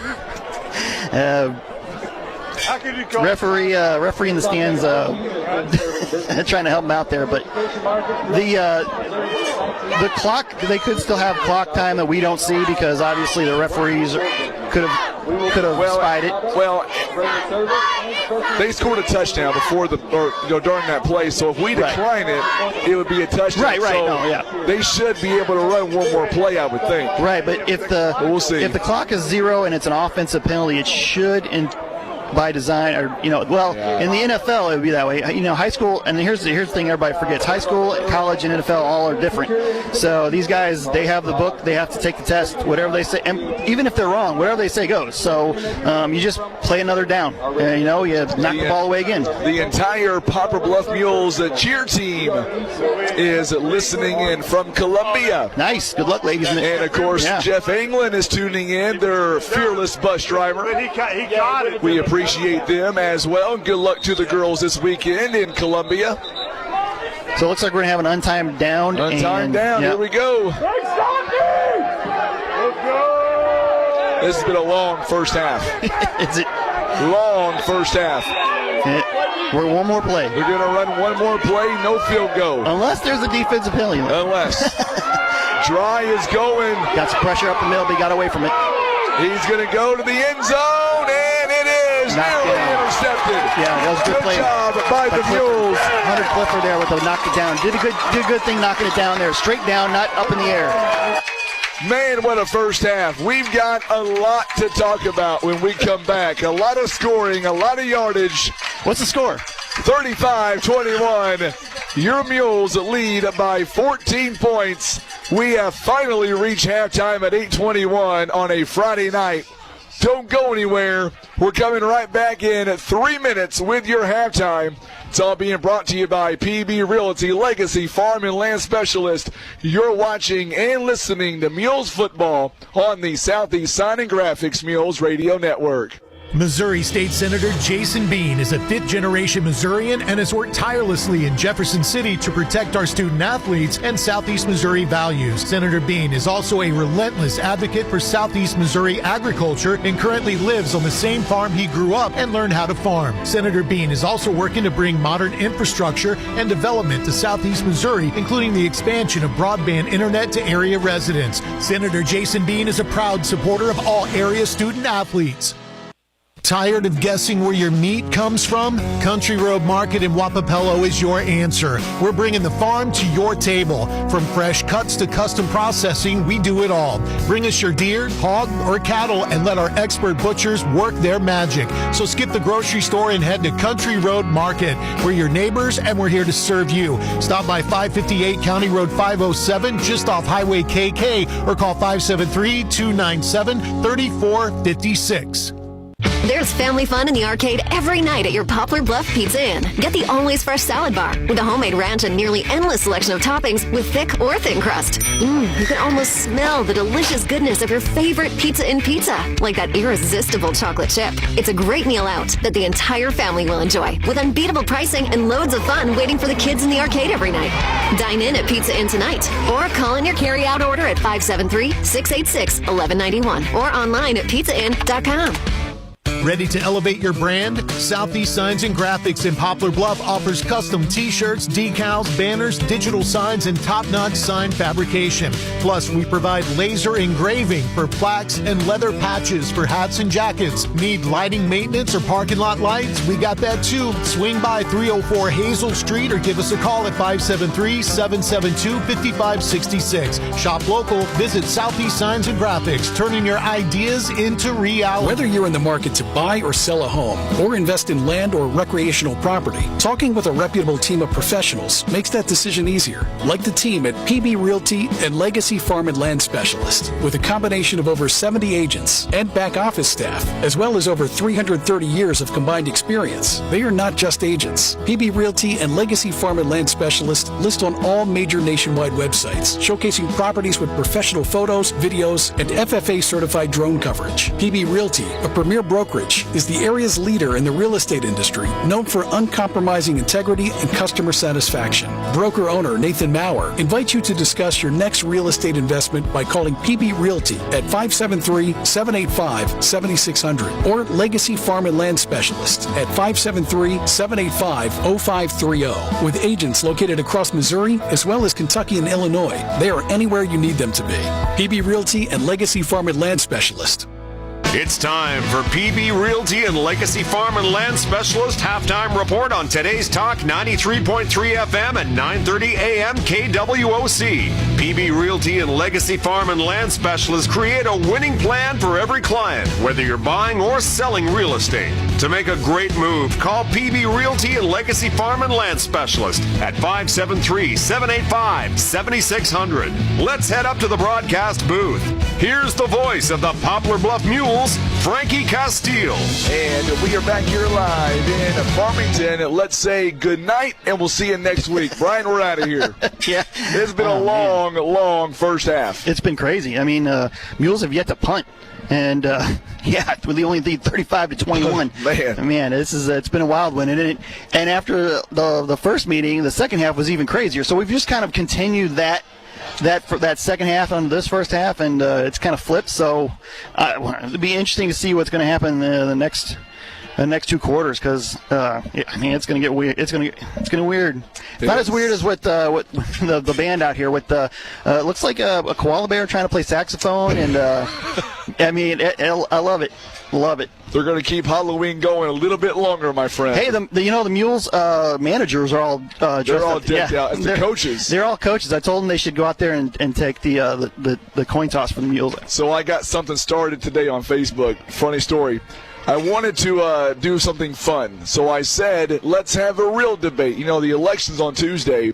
Let's have a real debate. Is that coming up? It's coming up. Yeah. And I said, now that Halloween is done, when do we officially, is it okay to decorate for Christmas? And that went viral. My wife has already texted me 3 times, I think, while we were on our way up here, talking about, decorations, yes. So when do you guys decorate?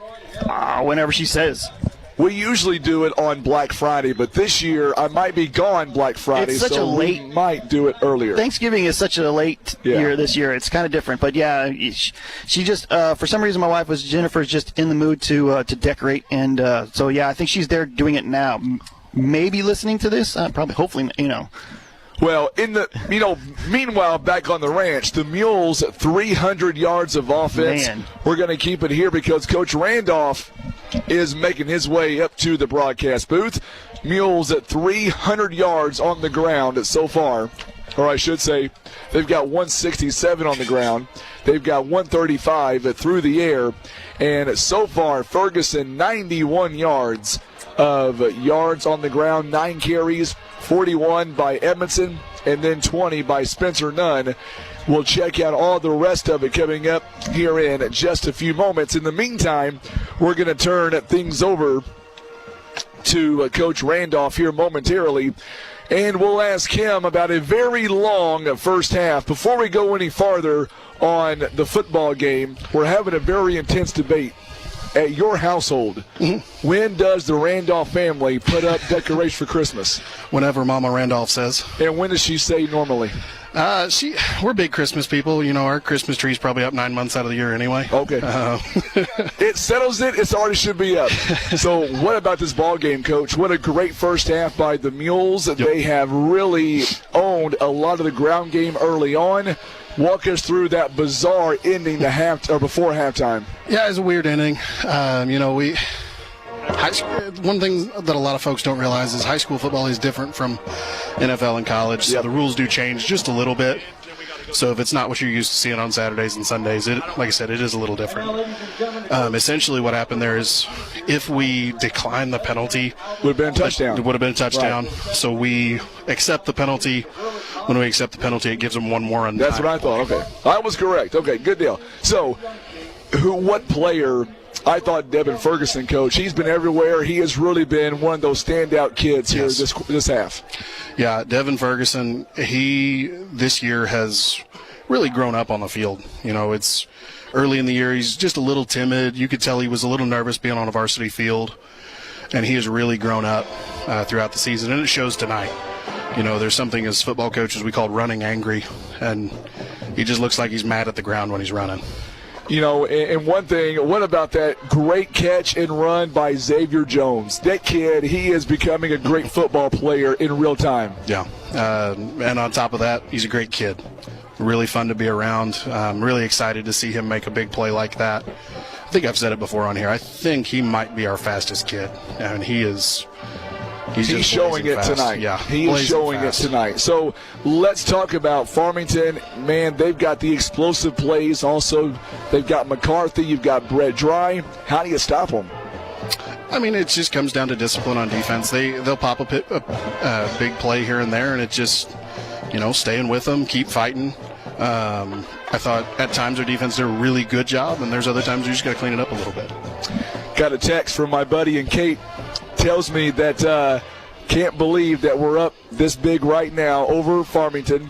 He said there's no way a semifinal should be a Bluff and Cape rematch. They said they got the seeding all wrong. That tells me our team has become quite good over the last 4 or 5 weeks. I agree. We took our lumps early. We played a very tough schedule. We played a very tough schedule early in the year, and I think that's starting to show here. We had to struggle through the first few weeks and really had to take our lumps and get better. And it's showing here, especially offensively. I mean, 35 points and a half, you can't ask for a whole lot better. We get the ball back in about 10 minutes. In your magic crystal ball, would you want to see the Mules have a long, methodical drive and score, or if it's open, go deep and score early?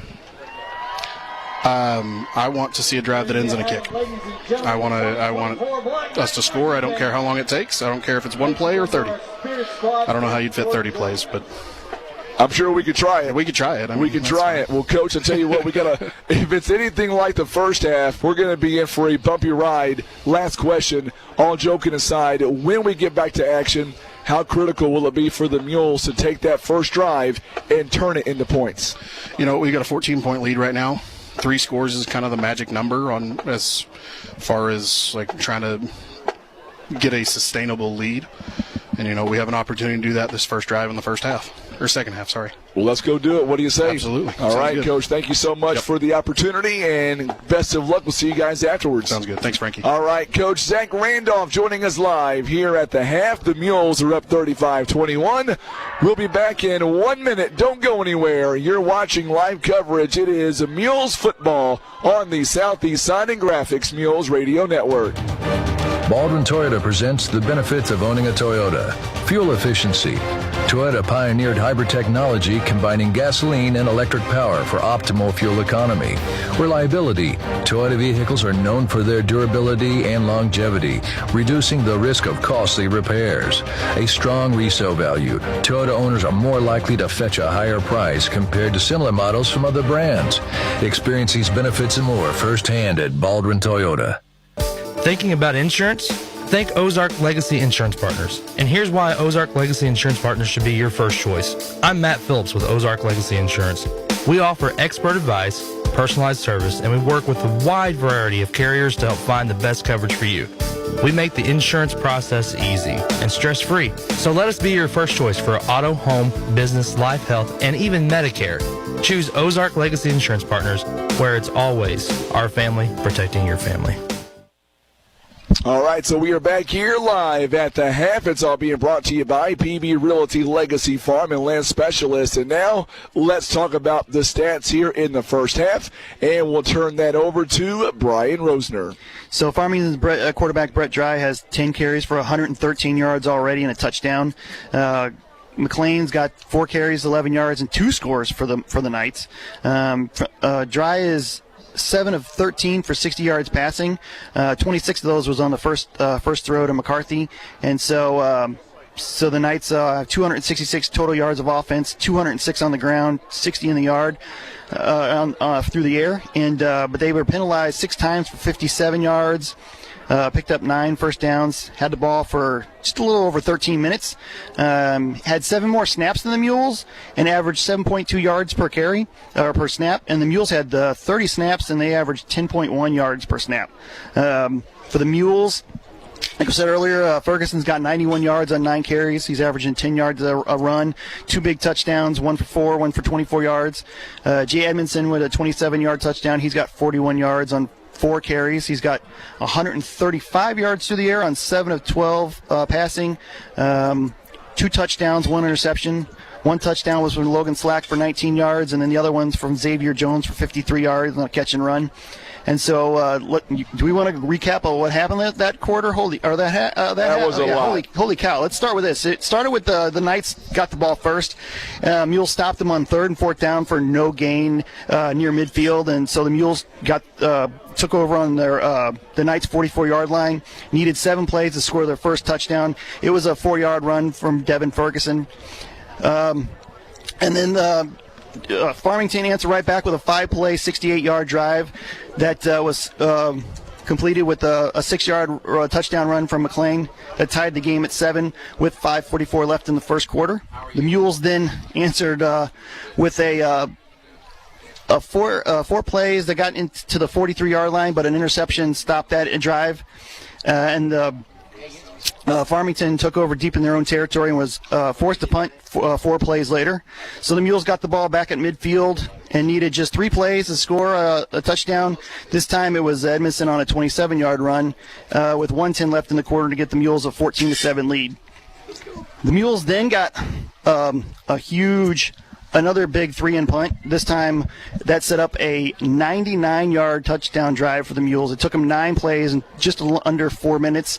This time it was capped by the Jones' 53-yard catch and run touchdown pass from Edmondson for a 21-7 lead with 6:55 left in the half. But the Knights answered right back, this time with a 5-play drive that went 66 yards in just a little over a minute.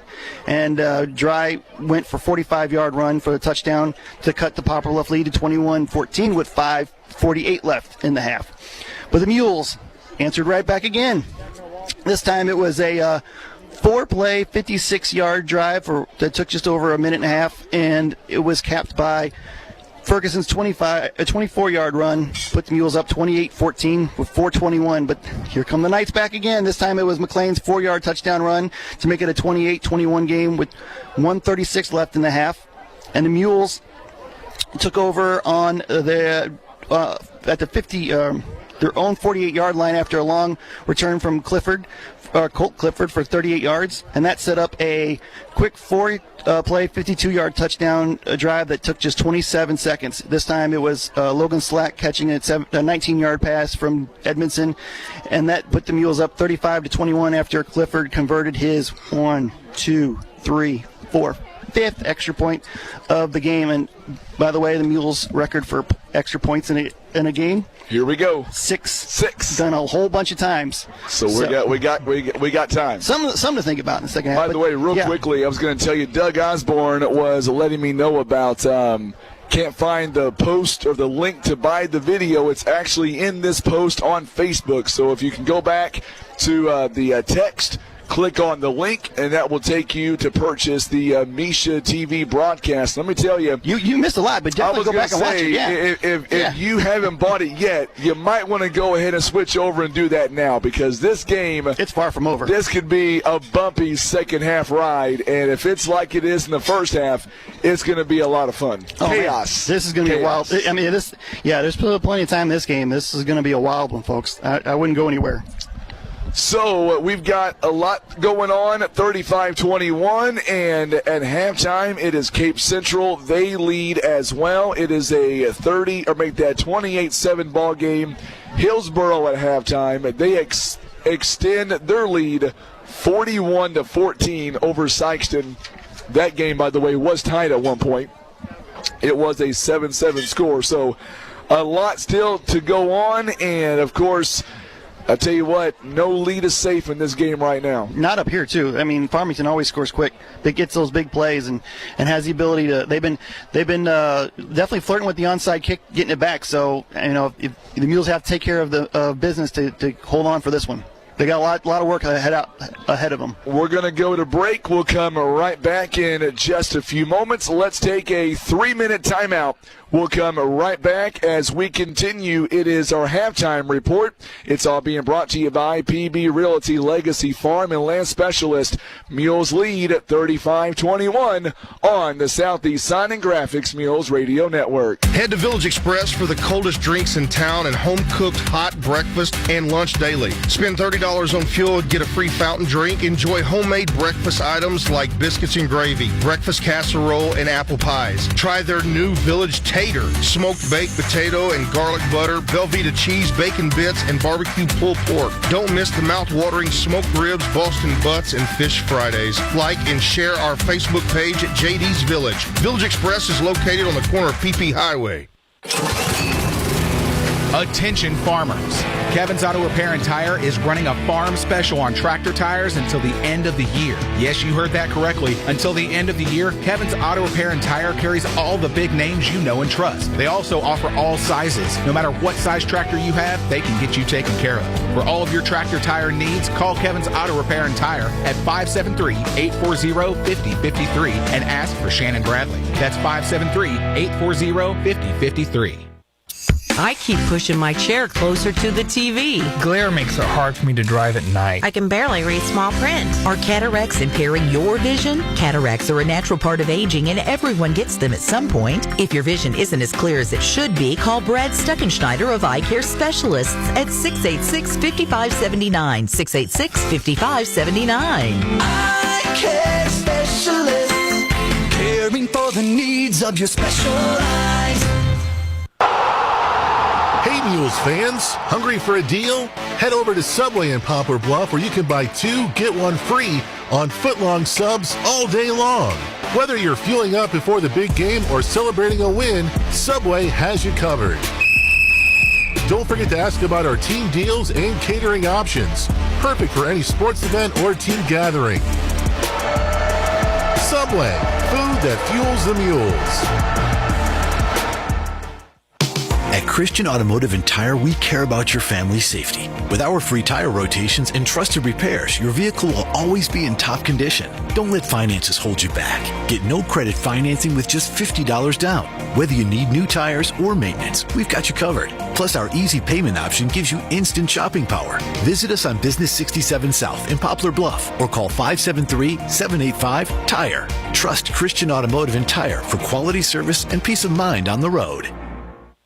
Whether buying your first home, moving to a larger home, or refinancing an existing mortgage, the mortgage team at First Midwest Bank can help you find the right loan for your needs. We offer a variety of long-term, fixed-rate, and secondary market loans, including conventional, first-time homebuyer, VA, FHA, or rural development, and we'll walk with you through the entire process from start to finish. Stop by a First Midwest Bank location or visit us online at onemidwest.com to make your dream home a reality. Member FDIC, Equal Housing Lender.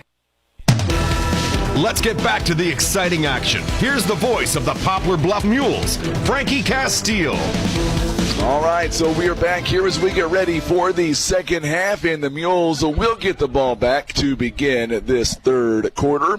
And the Mules, it's going to be very critical for the Mules to possibly add more points, Brian, onto the scoreboard.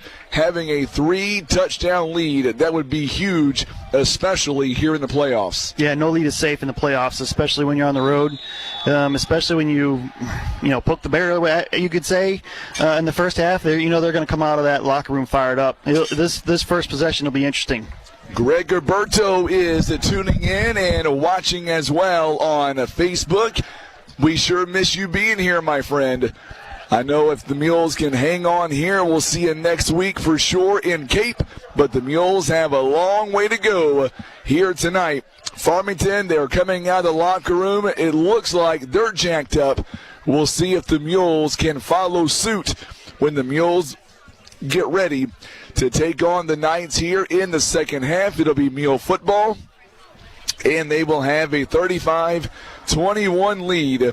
And I tell you what, it'll be interesting to see if the Mules can come out and play with the same intensity, Brian, as what we have seen so far in the first half. Oh, they're fired up. I would love to be in that locker room right now. They were pumped up. I bet. But yeah, this will be a big first possession of the second half, and so this is going to be a important possession for the Mules. The season's pretty much on the line right here. It really is, and we'll see if the Mules can follow suit and have a great half like they did earlier on.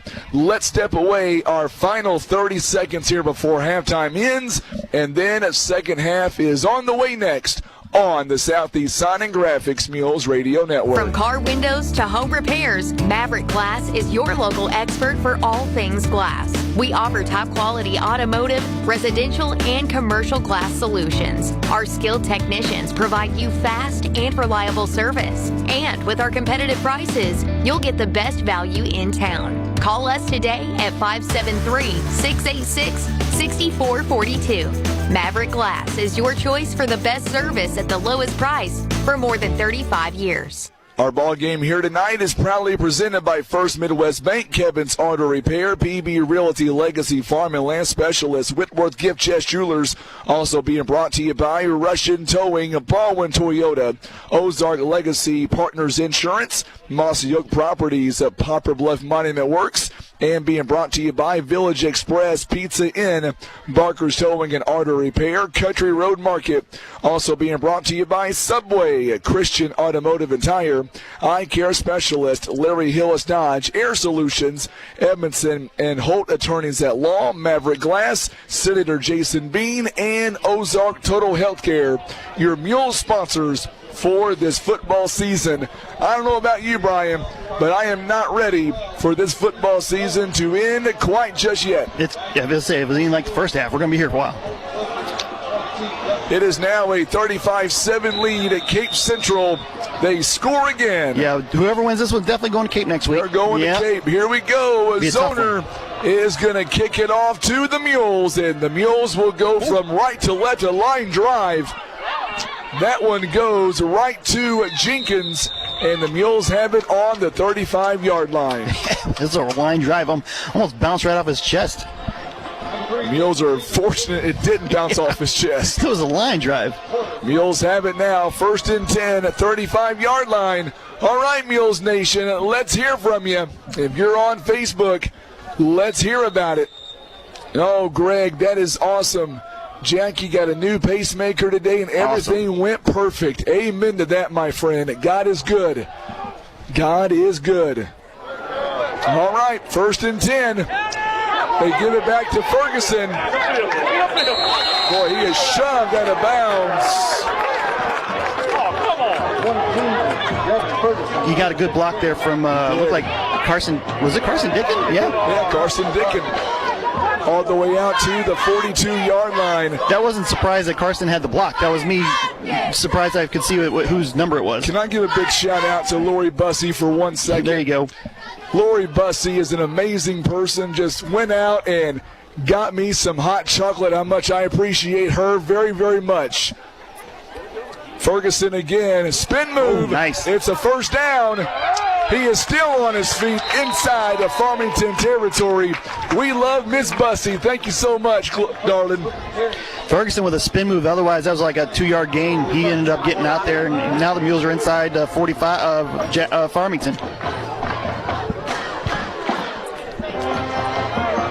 Raiders, by the way, the men's basketball team, they are up as well in their ball game.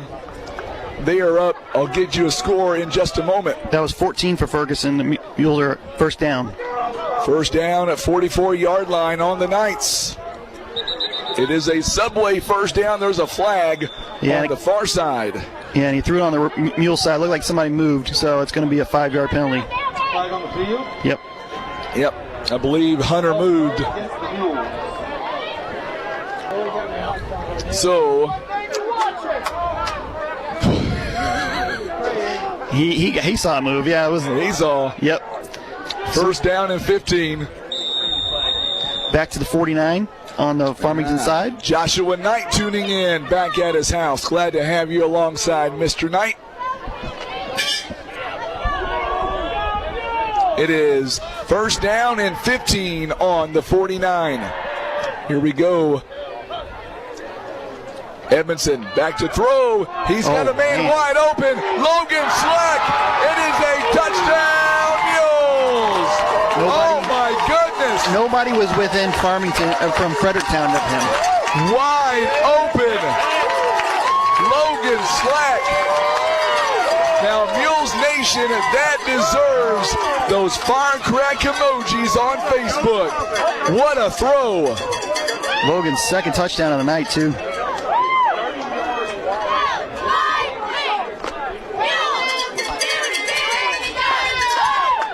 Mules just needed 4 plays to complete that 65-yard drive.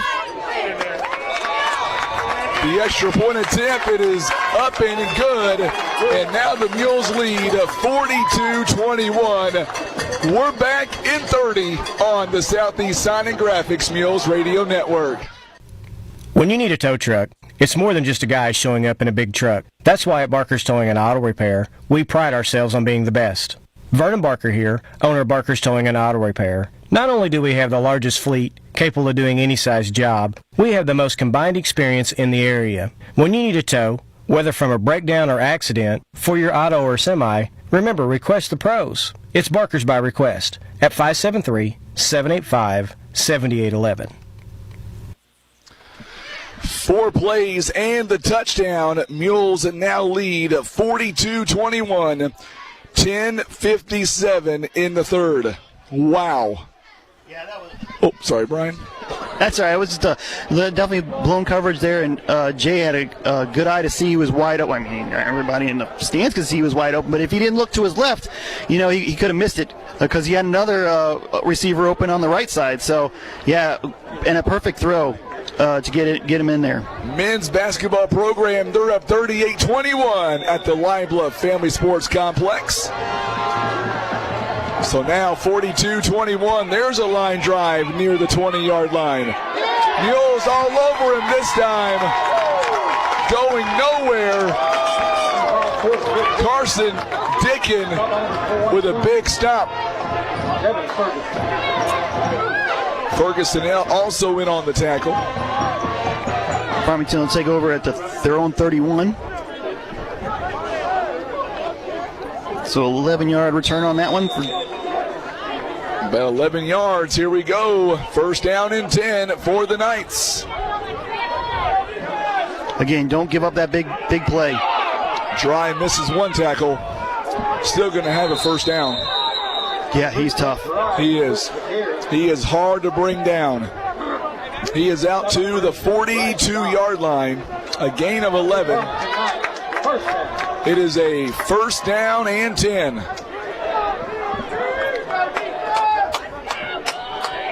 It's going to be basically who doesn't score on their drives at this point, right?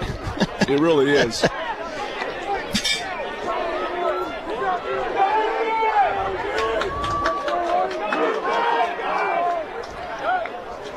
First down and 10.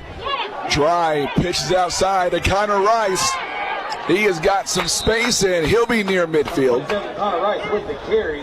Brought down by number 9, Spencer Nunn. Good job by Spencer Nunn on the tackle. They'll get it to the 48-yard line, a gain of 6.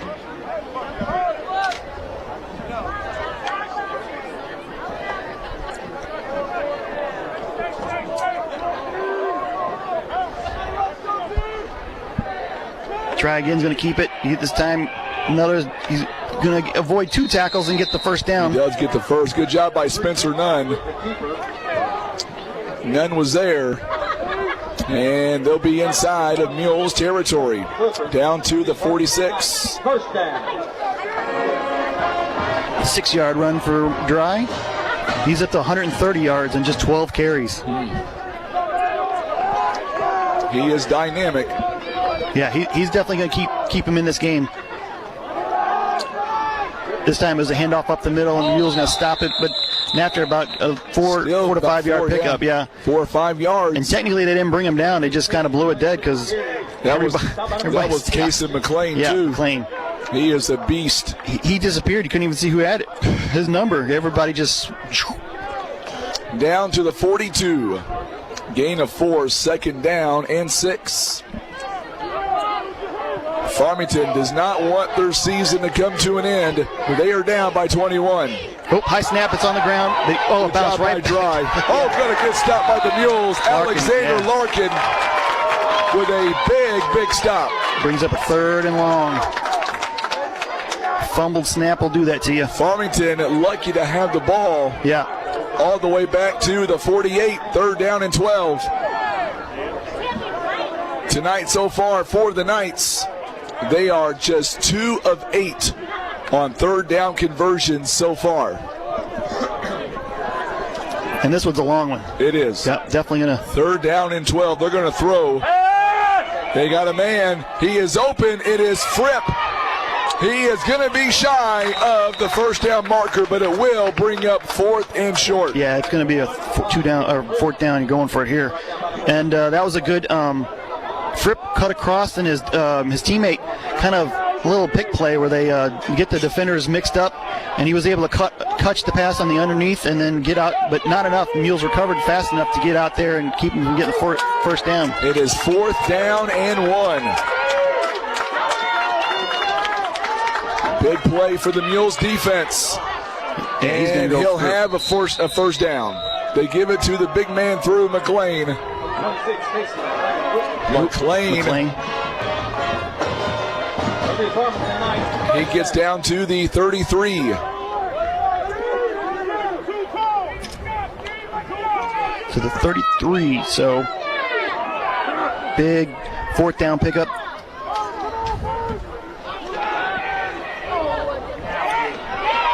Fripp, he's got some space, and he'll be taken out of bounds by Dylan Hall inside the 20. Got a player down for the Knights. It'll be an official timeout. And they'll mark him down, I believe, at the 17-yard line is where Fripp will be marked down. But now the attention turns to the Knight player on the turf. Don't see a number on the young man. That's what I was about to say. That's who they just McCarthy is standing right beside the player.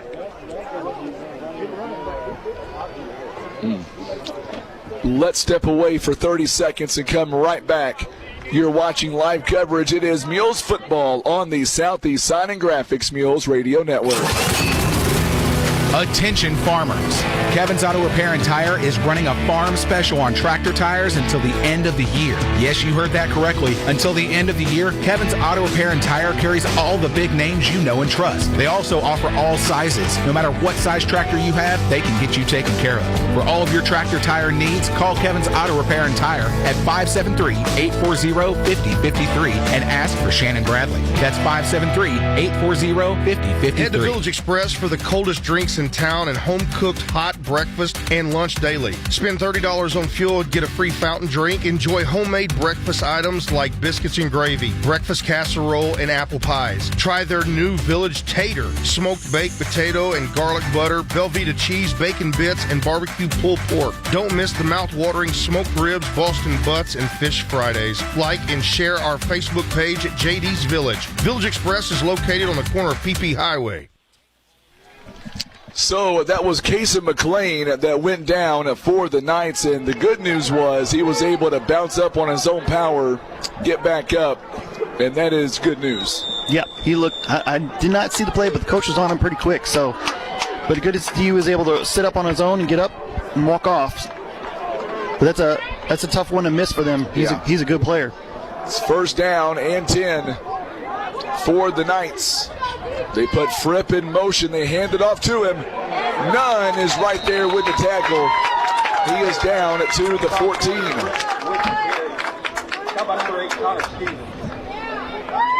Now with Spencer Nunn. Those single digits are hard to read. Well, maybe it is Connor. I stand corrected. It was Connor. There you go. Like I said, those single digits are hard to read. My bad.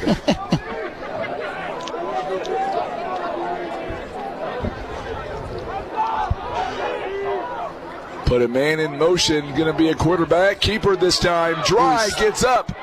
The middle still on his feet. Ball came out. Come loose. They called him down. That was a tough one. He was coming out. Oh, he's caught a break there for Knights. Andre Aguilar was there on the tackle. Gonna be short of the first down. Yep. Gonna be a little bit shy. Third and a short. Where that? Third down to the 8-yard line. Third down and 1. Another quarterback keeper this time. Ball's out now. Ball's out now. And the Mules got it. Mules have it. Look like Bryce Dobbs, baby. Dobbs or Bryce Dobbs on the pickup.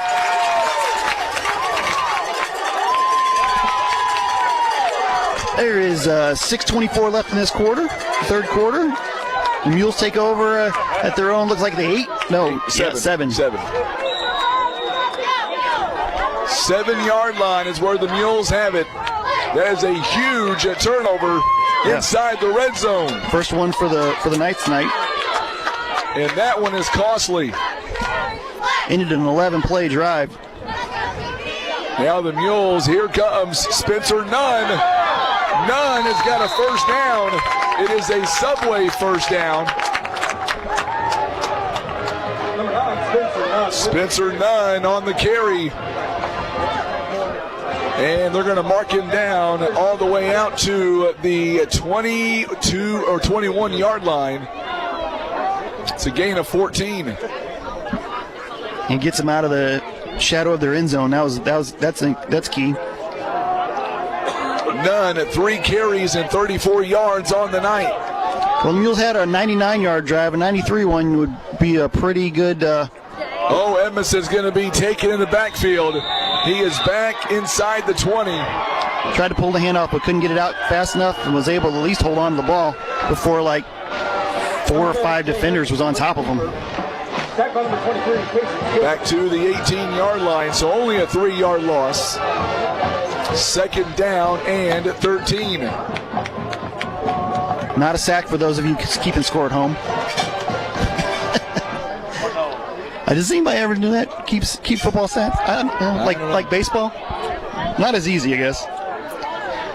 Edmondson shotgun formation. Ferguson lines up right beside him. He's going to pass. Nope, he's going to keep it. Oh, man, he just... Oh, my goodness, he's got a big gap. He is still slides down to the 40. That is a Subway first down. He avoided the blitz on the right to his left. Just got out of the way before the corner got to him. And then he had some daylight, found it, and he was gone. Got the first down and a big pickup. 39-yard line, 21-yard gain on second down and 13. Man, this Mules team looks nothing like the same in week 3. Well, that was like a half a season ago. Yeah. 2 seasons ago, it feels like. Another handoff to Ferguson. Ferguson buries his way to near the first down marker. He'll be about 1.5 yards shy. That was another one of his angry runs. Instead of, taking a left turn out of bounds, he turned right, lowered his shoulder, and hit a defender for another 2 yards. 47-yard line, 8-yard gain. 2nd down and 2. Ferguson, 12 carries, 120 yards, and 2 touchdowns. As I say, that 8-yard gain hurt his average. It's only down to 10 now. Yeah. 4:10 to go here in the 3rd. Mules are methodically working the clock to their advantage. Make that Edmondson going to keep it himself, and he's going to be close to a Subway first down. He's going to be short, yep. Going to be, 3rd and inches. Yep. Got a yard, though. Got a yard. To the 48. 3rd down and 1. Mules have been very successful, 3 out of 4 on 3rd down conversions here tonight. It's their first one of the second half, though, in their second drive, because they took care of things really quick in that first drive. But this would be a nice one to pick up here. You got Ferguson in the backfield. They give it to him. He's going to go up. He's got a first down and some more. Yeah. He is still on his feet inside the 40. Now a flag comes in late. Yeah, that's a first down to the 42. Let's see the flag. Don't know if they got him on a face mask or I don't know. We're going to see here. Now they're going to get together and talk about it. Uh-oh, they're writing something down. That's never good. Nope. I believe it's going to be a personal foul.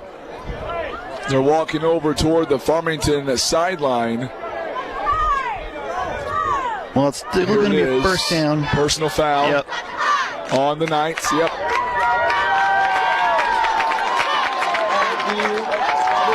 So, 10-yard run and give them some extra. Give them 15 more. Yep. On the personal foul, all the way down inside the 25 to the 21-yard line. That was a good, another big hole for Ferguson to run through on the right side this time, and he hit it hard, and he was gone. That's a big gain there. It's a 21-yard penalty attached to the run. Back to Ferguson. He's going to go left this time. Again, and he's going to score. Touchdown, Mules. Oh, what a score that was. Ferguson, what a game he is having tonight. 3rd touchdown. He's up to 151 yards of rushing on just 14 carries, and the Mules add to their lead. Now, I'm not a smart guy, but I believe the Mules make this, and the clock is going to run. Ooh. More cowbell, they say, Brian. More cowbell. I need more cowbell. The extra point attempt coming up. Being brought to you by Ozark Legacy Partners. It is up and it is good. Now, we're going to stay right here, Tim. I want to make sure I'm right. Has Hunter Clifford just tied the school record on extra points in a game? So that'd be 1, 2, 3, 4, 5, 6. That was his 7th, so he has tied the record. He has tied the school record. Congratulations to Hunter Clifford. One more stop and one more. So he just matched Chandler Beaton, who did it twice in 2021, 2019. Victor Riviera did it in 2017. Adam Vincent did it in 2016, and Matt Hayes did it way back in 1991. Each of them had 7 PATs in a game, and that's the Poplar Bluff school record there. So one more, and he can own that on his own. My math is not where it needs to be. The clock is not going to run yet. That's all right. We're a little short. That's all right, though. I can hear Kent Keith all the way up here telling the Mules, don't lose focus. 49-21. Yeah, 2:42 left in this third quarter. A lot of time left still. We have a whole quarter. 49-21. Here's the kickoff. Right to the 24-yard line. And Embry is not going to go too far. 2:36 left in the third. Shoo. So Farmington will have it 1st and 10 on the 31. Not much of a return. Yeah, the Mules did a good job getting downfield quick. Very quick. 1st down and 10 on the 31.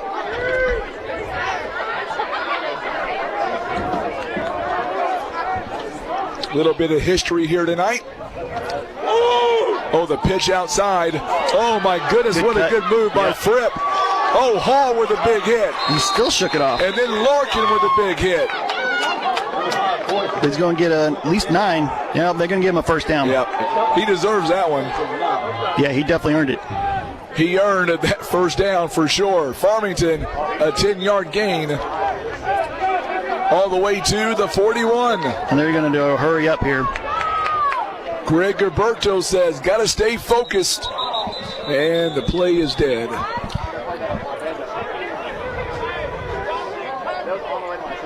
Two minutes and 16 seconds. So they didn't reset the play clock, I guess. They're trying to hurry up. So they're going to reset. It'll be an official timeout. They're going to reset it here. So it'll be 1st down at their own 41-yard line. Looking to get some points in a hurry here. So they're going to throw out to the left side. But Hall's there to wrap up. Hall is right there. Wrap up Zoner there. He's only going to get a couple. So Zoner with his first catch on the night. And he is going to get all the way out to the 43. So a 2-yard gain. Brings up 2nd down. 2nd down and 8. Mules here trying to punch their ticket into the semifinals. Dry takes off. He's going to be brought down from behind. Caden Jenkins. I think Caden ran like 40 yards just to get that tackle. He was on the other side. They ran across the field to chase him down. He gets to the 49. Third down short. And 2. Yep. Kenny Rowland is tuning in tonight. Glad to have him alongside. Yep, Dry's going to keep it for a 1st down. Off, and there's the 1st down. And Dry is going to be inside of Mules territory all the way down to the 45. They are not messing around at Dry. 17 carries, 142 yards. Yeah, snap it and go, That's what they're doing. Good job by the Mules. They read that one this time. It goes in the backfield. Connor Stevens with a big stop. Yeah, they're pushing back into Farmington territory. They're back to the 49, so loss of 6 there. Bring up 2nd down and 16. 43 seconds and counting. Farmington kind of take a little break right now. They're not in a big hurry. It is 49-21. Dry back to throw. He gets hit on the release. Incomplete. Dobbs got free and put a hit on Dry. So Dry is incomplete. And the pressure there probably kept him from completing that pass because the receiver was coming open as he was trying to roll out to the left there, and they were trying to hook up. But he had to get rid of it quick and was a little too far with the throw. Dry is 9 of 16 tonight, 72 yards and no touchdowns and no interceptions. Brings up a 3rd and 16 from their own 49. 49-21. Dry again to throw. Here comes the pressure. He breaks free, and he is going to be close to the 1st down marker. He may have got it. Nope, they're going to spot him short. But this is 4 down territory. Oh, yeah, absolutely. Be 4th and inches. He gets all the way down inside the 40 to the 36. It is a 4th and 1. And Dry looks exhausted right now. I bet. That was his 17th carry. I don't blame him. 17 carries, 164 yards. He is trying to keep this team in it. Oh, they went up the middle, but the Mules stopped it on 4th down. A second 4th down stop for the Mules tonight. And there was a couple of the defenders on the ball carrier. They gave it to Chase Buchanan, and the Mules with a big stop. 14 seconds left in the quarter, too. That was by Caden Walker. He was the first man through, and he lost a yard. And that is a 1st down for the Mules. Yeah. So here comes the Mules offense.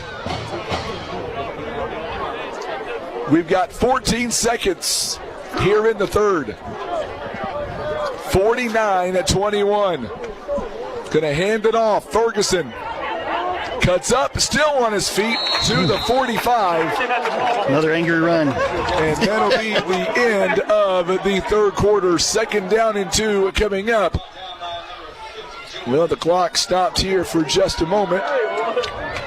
Now it goes, and that is the end of the 3rd quarter.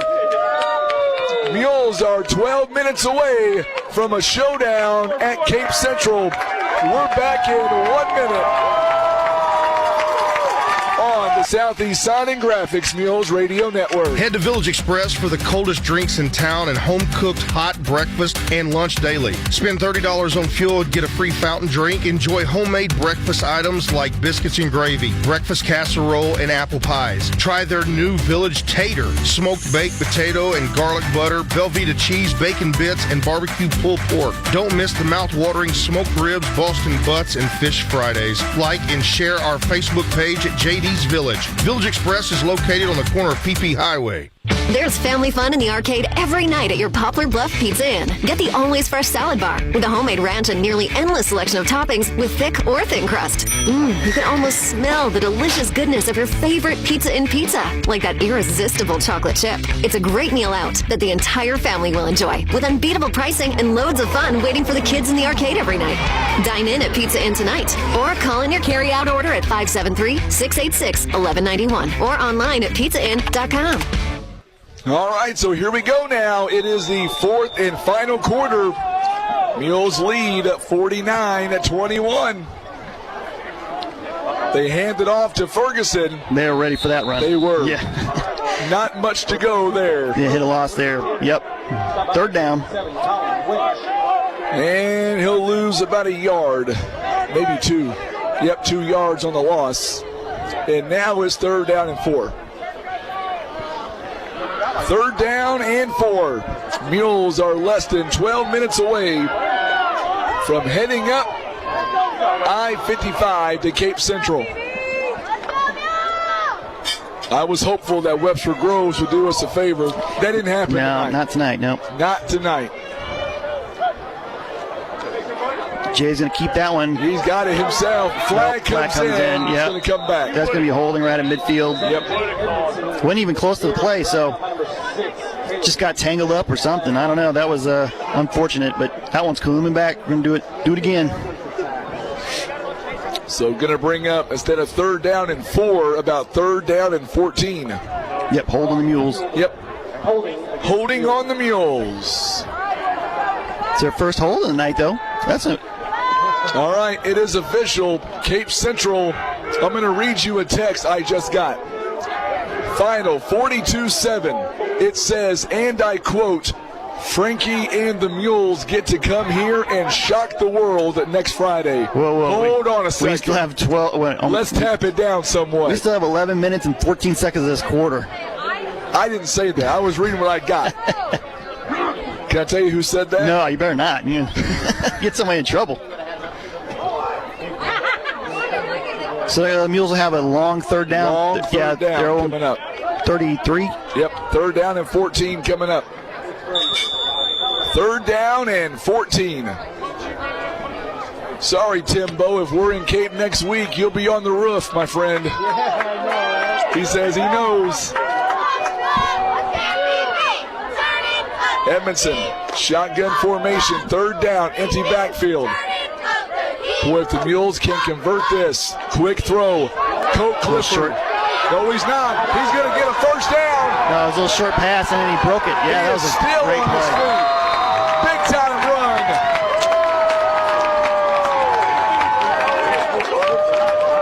Yeah, that was impressive there.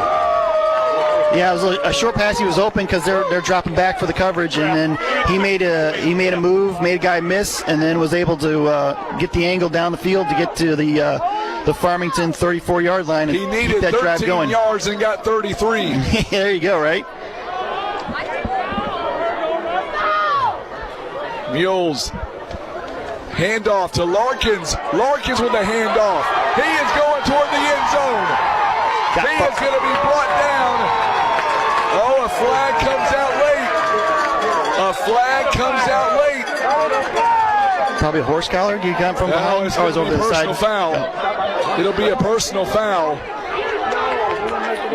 That was a handoff to Larkin, right? Yep, Larkins. Okay. So he got the flags at the 11. He got all the way down to the 7-yard line. There, but he got the 7. So will he? It's going to be against Farmington. Yeah. A Farmington player got their hands around Nunn and spun him around. It's going to be a personal foul against the Knights.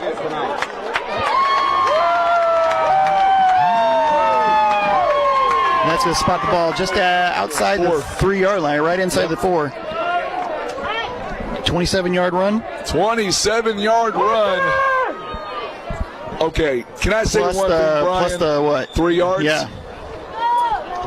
On a 3-yard personal foul? Yeah, what you going to say? Go ahead. No, I'm going to wait. Okay. I'm just going to wait because you're going to shush me anyway, so I'm going to wait. But, folks, history could be made here tonight in about 2 minutes. Yeah, you can see something. Just stay with me. I've seen all but one of these 7 PAT games. Larkins again. Larkins reaches for it. Reaches short. And he's going to be short. Great run by him there. Great run. I know his mom and dad real well. He got to the 1-inch line. Give him a 3.5 yards on that one. I know Jennifer and Bob Larkin are on their seat on pins and needles right now. It's all right. It is 2nd and goal from the 1. 9:25 and counting. Let's see some history. What do you say? Mules got to punch it in, though, to do it. Going to go back to Larkin, or either Jay's going to pull it. Nope, go to Larkin. To him. He dives over. He's in.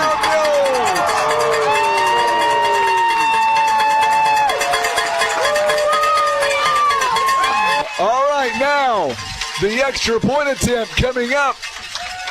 Hunter Clifford, if he makes this extra point, he will have a new school record for extra points in a game. You think he even knows about it yet? Probably not. Well, you never know. I told Coach at halftime he had a shot at it, so maybe they'll let him know. Depends on how much he looked at the you have to take a timeout. Yeah, didn't have the personnel. Or didn't have the block. So, 2 timeouts. What are we looking at? I don't know what's going on. I don't know. Hunter's walking around looking for, I think he's looking for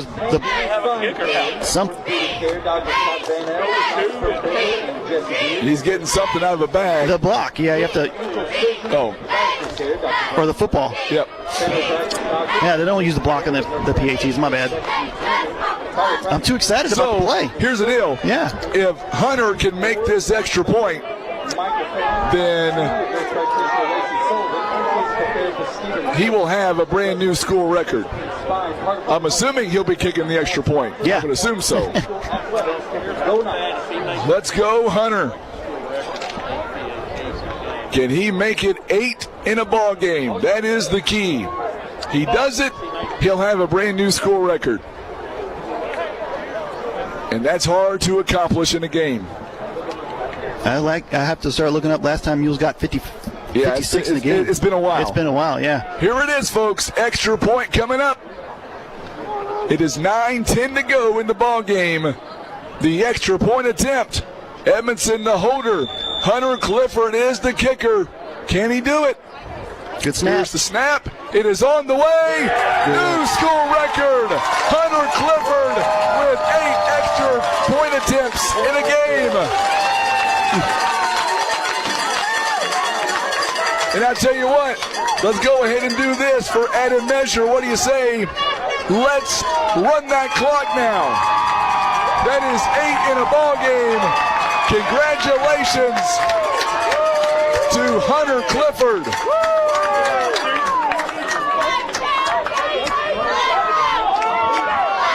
How about that, Brian? Wow. Mules have 514 yards of offense. They have 56 points.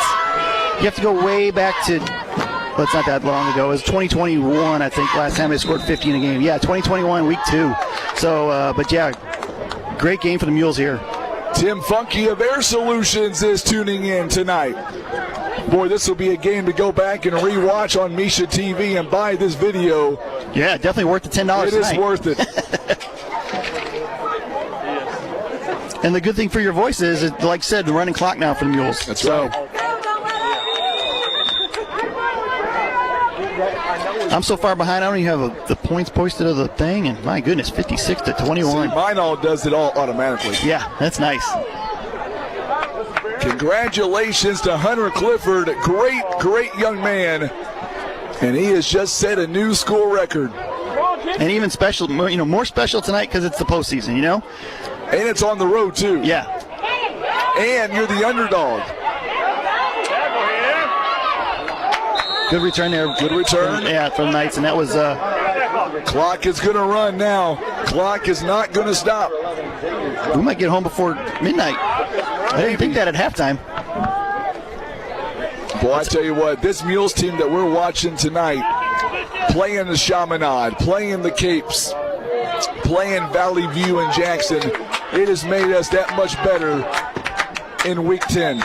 What you laughing about? Somebody texted that and wanted to know last time Mules didn't punt. I'm like, that's a tough one. I have to look that. That might be taking me a couple days to look that one up. Yeah, that's a lot. Yeah, that is a lot. But you're right. We have not seen a punt all night for the Mules. Miss Loretta Hart says she is one proud Nana.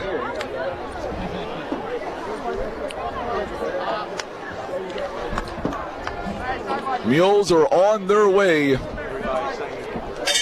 to a district semifinal in 8 minutes. Big win. Even I'm not that pessimistic. There's a quick throw to Embry. Embry out across the 40. And he'll be stopped near the 40. Yeah, make a third down and about 1 or 2. You'll be short. Yeah, about 1. About a 5-yard gain. So third down and about 2. Yeah, Ed Norton just sent me a message, too, about the same thing. I don't know, Ed. That's a tough one. I've got the history guy right beside me, and he doesn't even know. I'm not a big counting the punts guy. That's Oh, good job by Dylan Hall. What a big play. Didn't give him much, yeah. Didn't give much at all. Zoner with a quick catch. And he barely got a first down. 3-yard gain on that. 7 minutes and 4 seconds. What a ball game. What a crowd watching us tonight on YouTube and Facebook and on Misha TV. And the fans that made the trip, they've been loud. Yeah, they've been great. Had a lot to cheer about, that's for sure. They've had a lot. I've heard cowbell all night. Dry looking to pass. This one is incomplete. It was intended for Fripp. It is 2nd down and 10. Coming up after this one, we will have our post game. If your voice makes it. It'll make it. Do we have to recap every touchdown? We may have to. We'll give you the Reader's Digest version. Chandler Beaton just sent me a message. Did he? Yes, he How's did. He doing? Good. Well, he wants to know about the school record. Yeah. Chandler, I got him in there. He's been in that program. He's been in there for a while. Sadly, next year it won't be in there. But yeah, he's a good kicker. He was a great kicker. Yeah, I remember soccer player. Yeah, great soccer player. There's a handoff. Mules, Connor Rice above midfield. He'll get inside at Mules territory. We haven't punted. He about crawled for that first down to that third down there. I tell you what, I'm going to go ahead and say it now with 5 minutes to go in the ball game. This team that we're seeing tonight against a Cape Central team next week on the road, it's not going to be what we saw earlier this year. Oh, no. It's going to be a lot closer. And Cape's is different. I mean, Cape's going to put up a lot of points. It's going to be... It could be a shootout. It's definitely going to have to be I mean, it's going to be a lot of points. It'll be a track meet, as they say, but... yeah, it's definitely... both teams are a lot different than when they met the first time around. Here's first down for Farmington on a run. And I don't know, I mean, there's been some speculation. I don't really know yet, but I don't know how banged up Cape is. There's been some word that maybe they're a little bit banged up. I mean, at this time of year, everybody's banged up. Even my back is starting to hurt. You know, it's part of the game. You just got to play with what you got. And Embry with the catch, and the ball comes loose. Yeah, incomplete. Boy, Dylan Hall. Dylan pried that thing out of him. Yeah, that was a good defensive play. He got his arms around him to make the tackle, and as he did, he swiped the right hand out there and popped it free. And so, yeah, that's going to be incomplete. Second down. It makes this drive all that much better going home tonight. Oh, yeah. I will sleep good tonight. And again, the Mules, hey, doing their job on the road. You know, they're doing business trips this year. 5-1 on the road. 5-1. 5-1. And even more important, 1-0 on the season right now, you know? Yes. Good job again. A quick catch, and Dylan Hall again. I'll bring up third. So Coy Fripp got the catch, and they'll mark him down inside the 45 to the 43. It is third down and 6. Next week, we go on the road to Cape Central. It'll be the Mules and the Tigers. Can't wait. Remember last time we went up there on yes, I district do. playoff? It was cold. It was a little bit damp. Big game, yeah. Big game. Dry to throw over the middle. Colt Clifford. Colt had a shot at picking it off. He had a shot. Down, yep. He had a shot. He definitely had a shot at that one. Brings up the fourth down. Coming up after this football game, we'll talk live to Coach Austin Jefferson.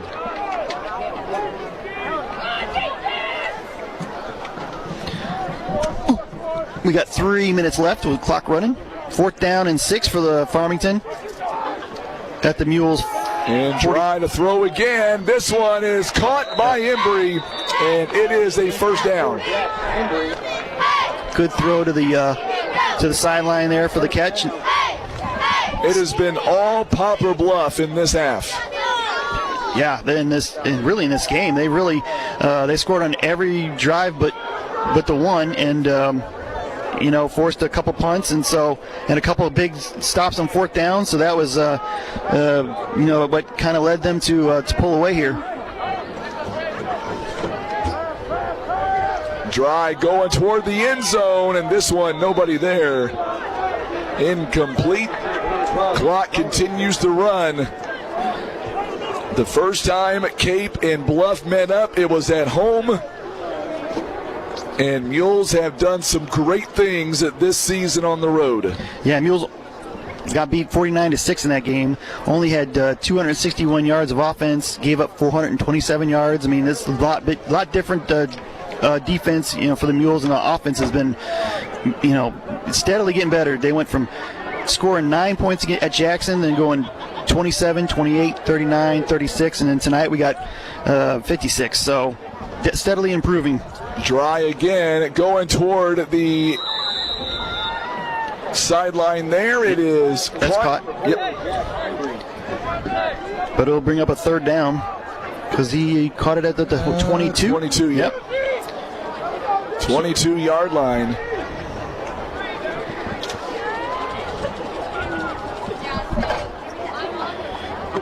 So 3rd and 5 here with a minute and 15 left in this game.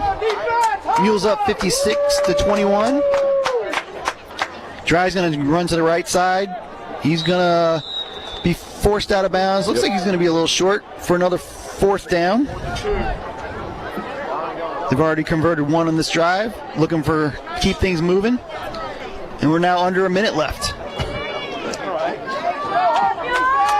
So 4th down and about 2.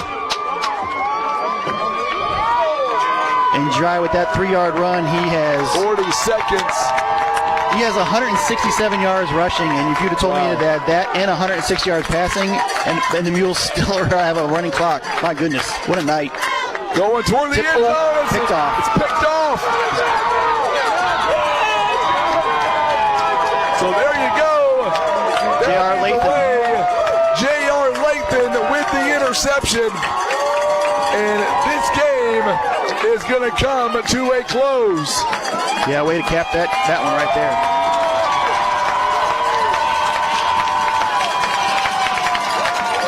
So Poplar Bluff is going to end Farmington's season. Yeah, they let the clock run out. Ball game, 56-21, Poplar Bluff wins. That is the ball game. Your Mules are moving on to the district semifinals 1 week from tonight. We will have your post game coming up next.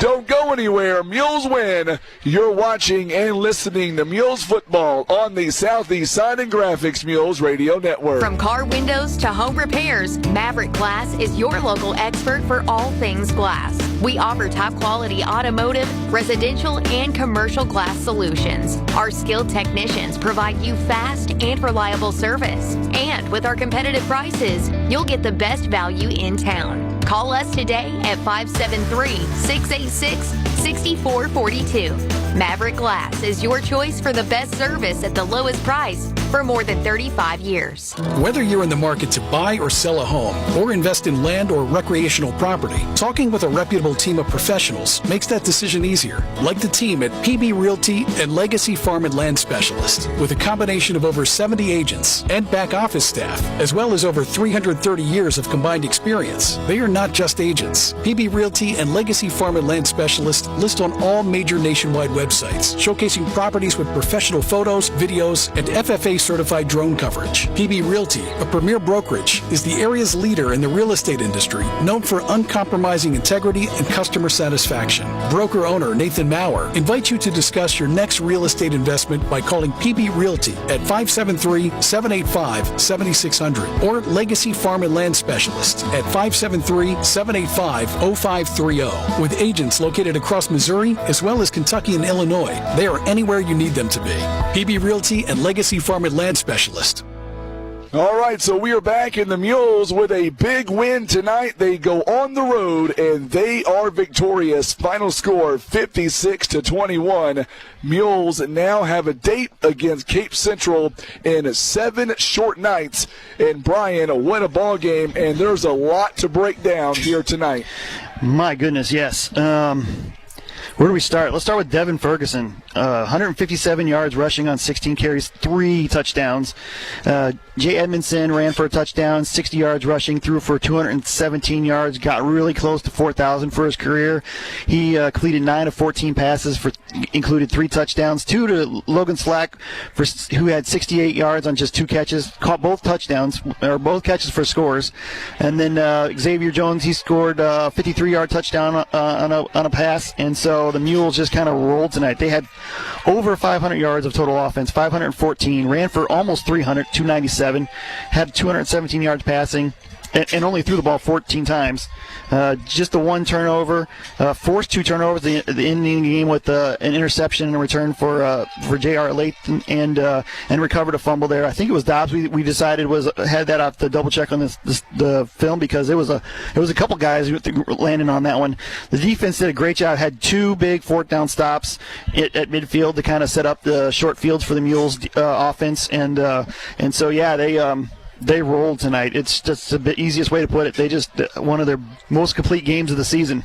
And then a school record to boot, literally, for Hunter Clifford, who had a catch for 31 yards and an 8 point after 8 for 8. So that's broke a log jam there in the record book. So now he's on top of that with a school record 8 extra points, 8 touchdowns for the Mules, 56 points. What a game here tonight.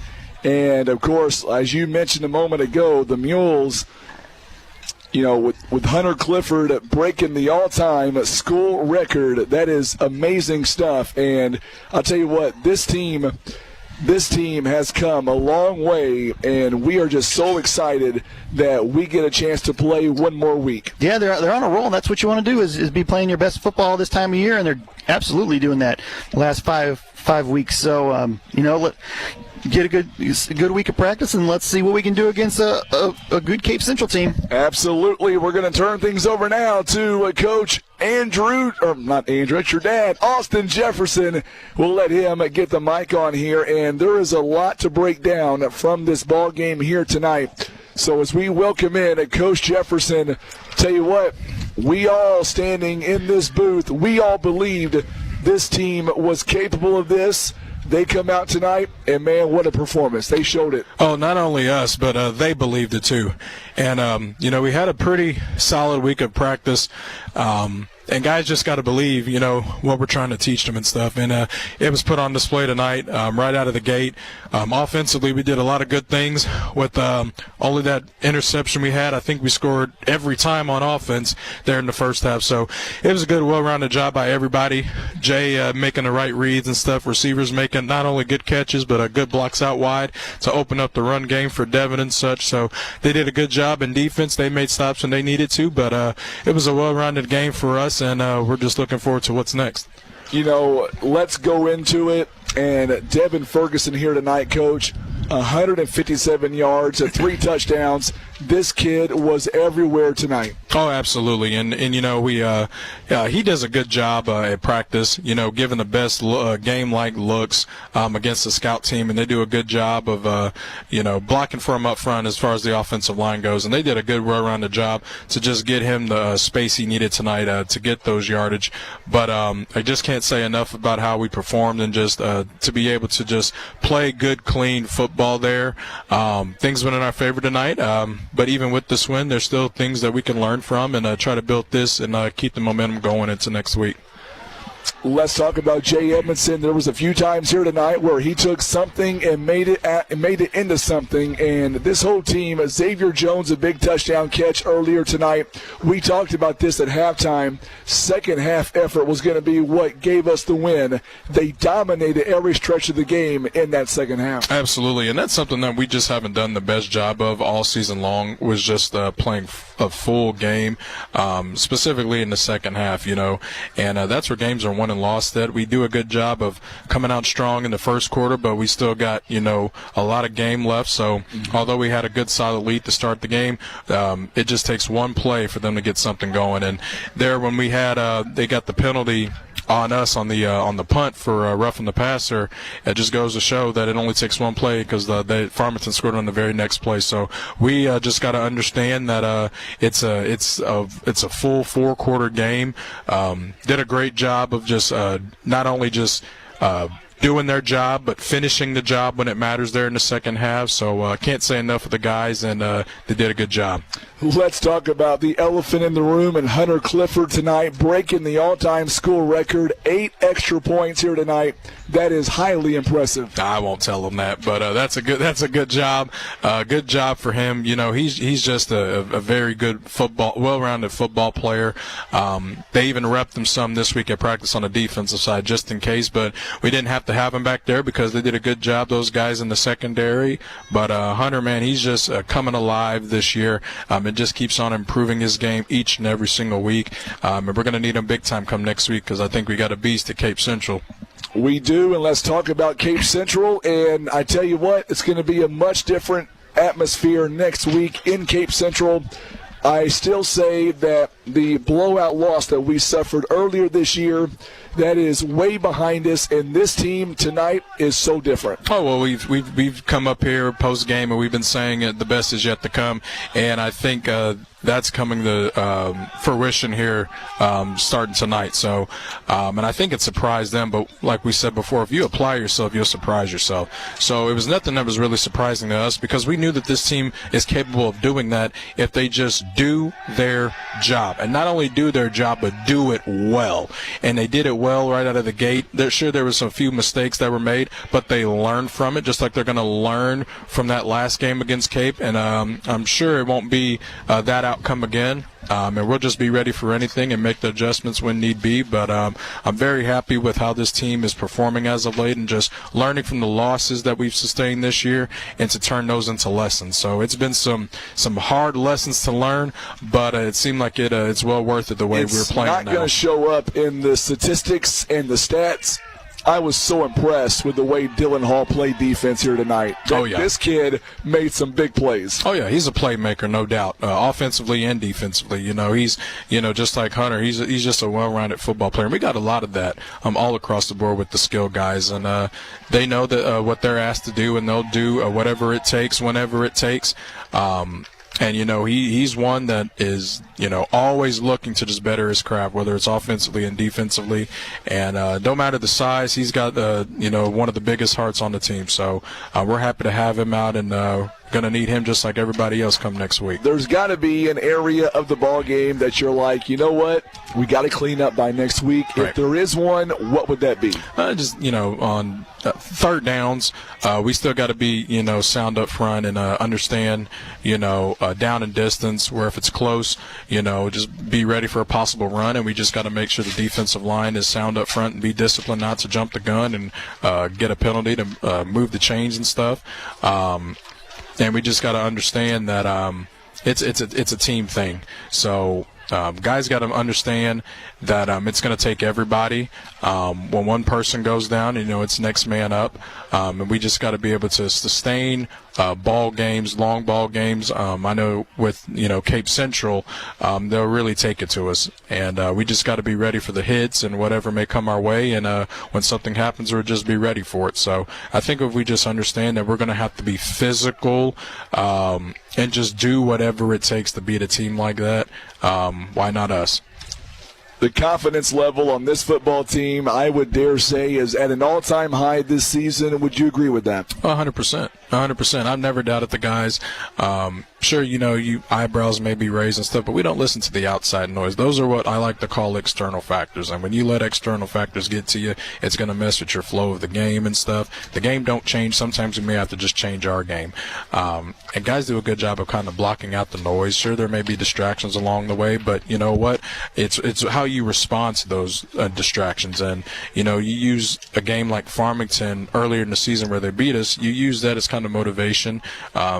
And I told them at half, doing your job don't need motivation, but in all likelihood, if they needed some, you can look back to last season where we were the 1 seed, and they beat us at our place, so it was good to, have things go our way this time around, and, their season's done and ours is continuing, so, but we just got to keep this going into next week because if we want to keep playing, we got to be, physical against this Cape team. They're really good, but we're really good too. So if we just do that for 4 quarters, we can't lose.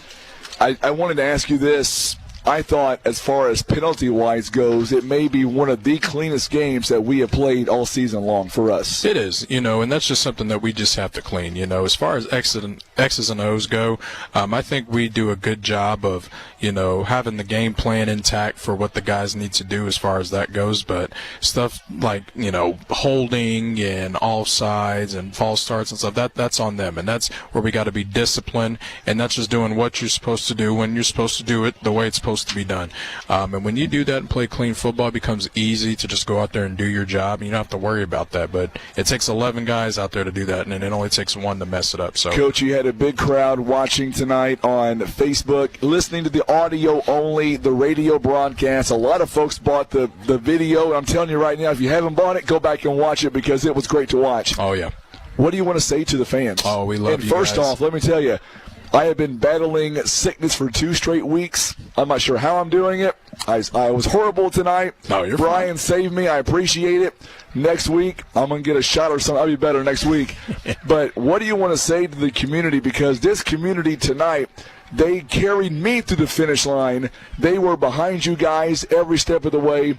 I just love our community. Absolutely. And if you just look here, I mean, you just see they're still out there celebrating. They're still out there celebrating. Absolutely. And, and that's just not because we've won. They do that all year round because, that's what the guys just want, and not only what they want, what they need. When the going gets tough, they depend on family and friends and loved ones to kind of be that boost.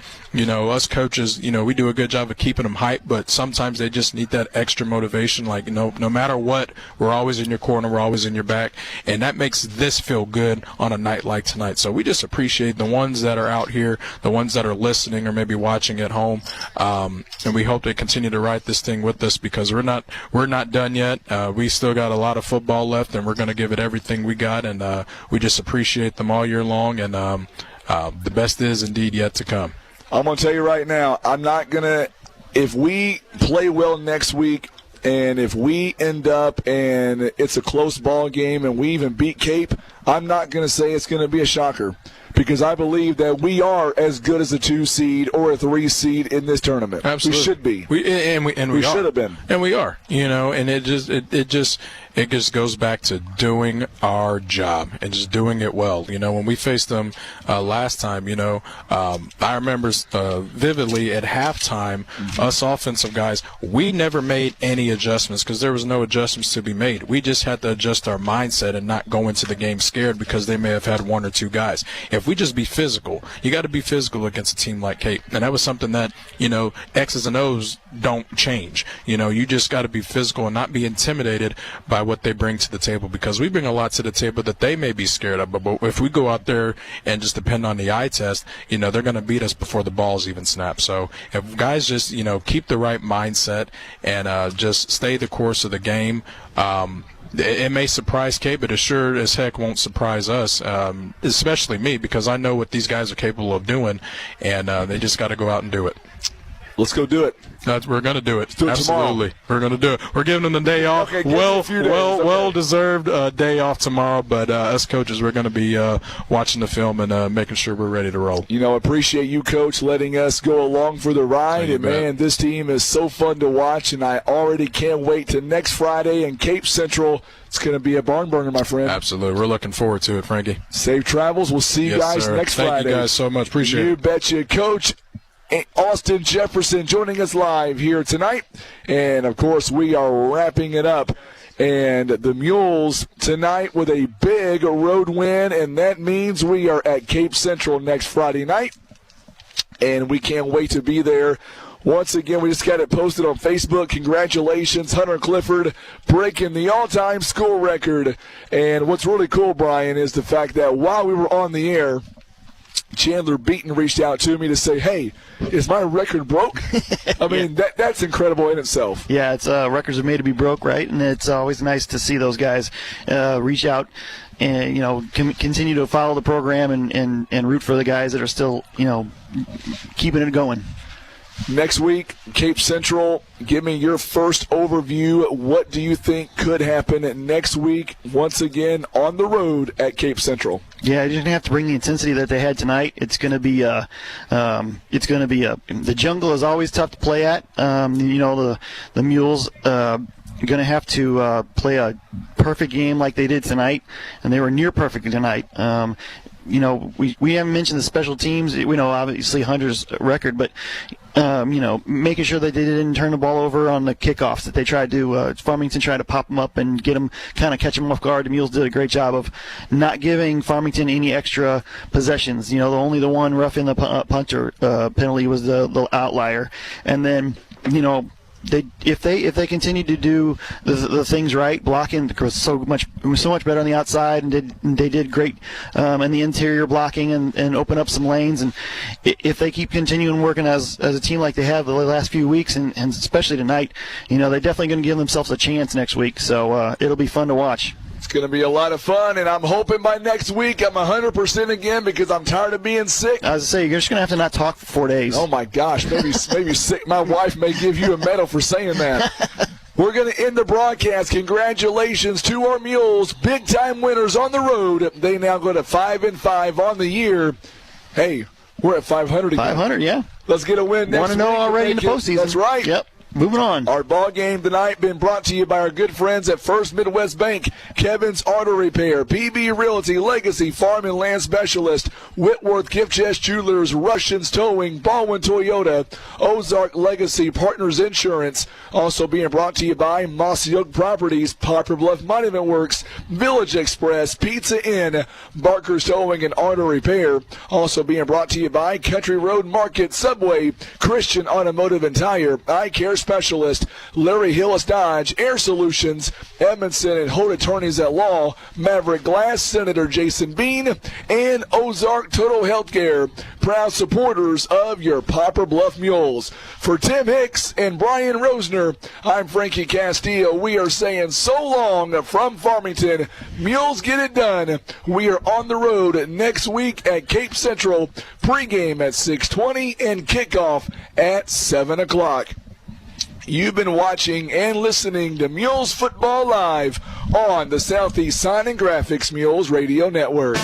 This presentation of Poplar Bluff Mules football is brought to you by First Midwest Bank, Kevin's Auto Repair, PB Realty and Legacy Farm and Land Specialist, Baldwin Toyota, Whitworth Gift Chest Jewelers, Russians Towing, Poplar Bluff Monument Works, Ozark Legacy Insurance Partners, Mossy Oak Properties, Village Express, Christian Auto Tire, Eye Care Specialist, Barker's Towing and Auto Repair, Country Road Market, Larry Hillis Dodge, Air Solutions, Edmondson and Holt Attorneys at Law, Maverick Glass, Senator Jason Bean, and Ozark Total Healthcare. Thanks for listening, and tune in next time on your home for the Poplar Bluff Mules. Today's Talk 93.3 FM at 9:30 a.m. KWOC and streaming online at KWOC.com. Up next, the Glenn Beck Show on your station for all the best talk. Today's Talk 93.3 FM, 9:30 a.m. KWOC.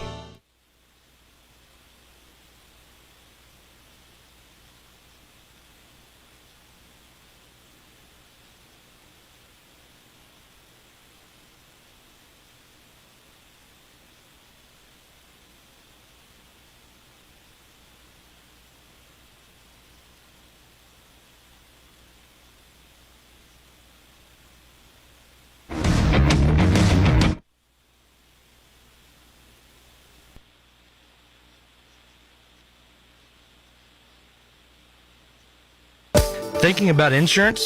Think Ozark Legacy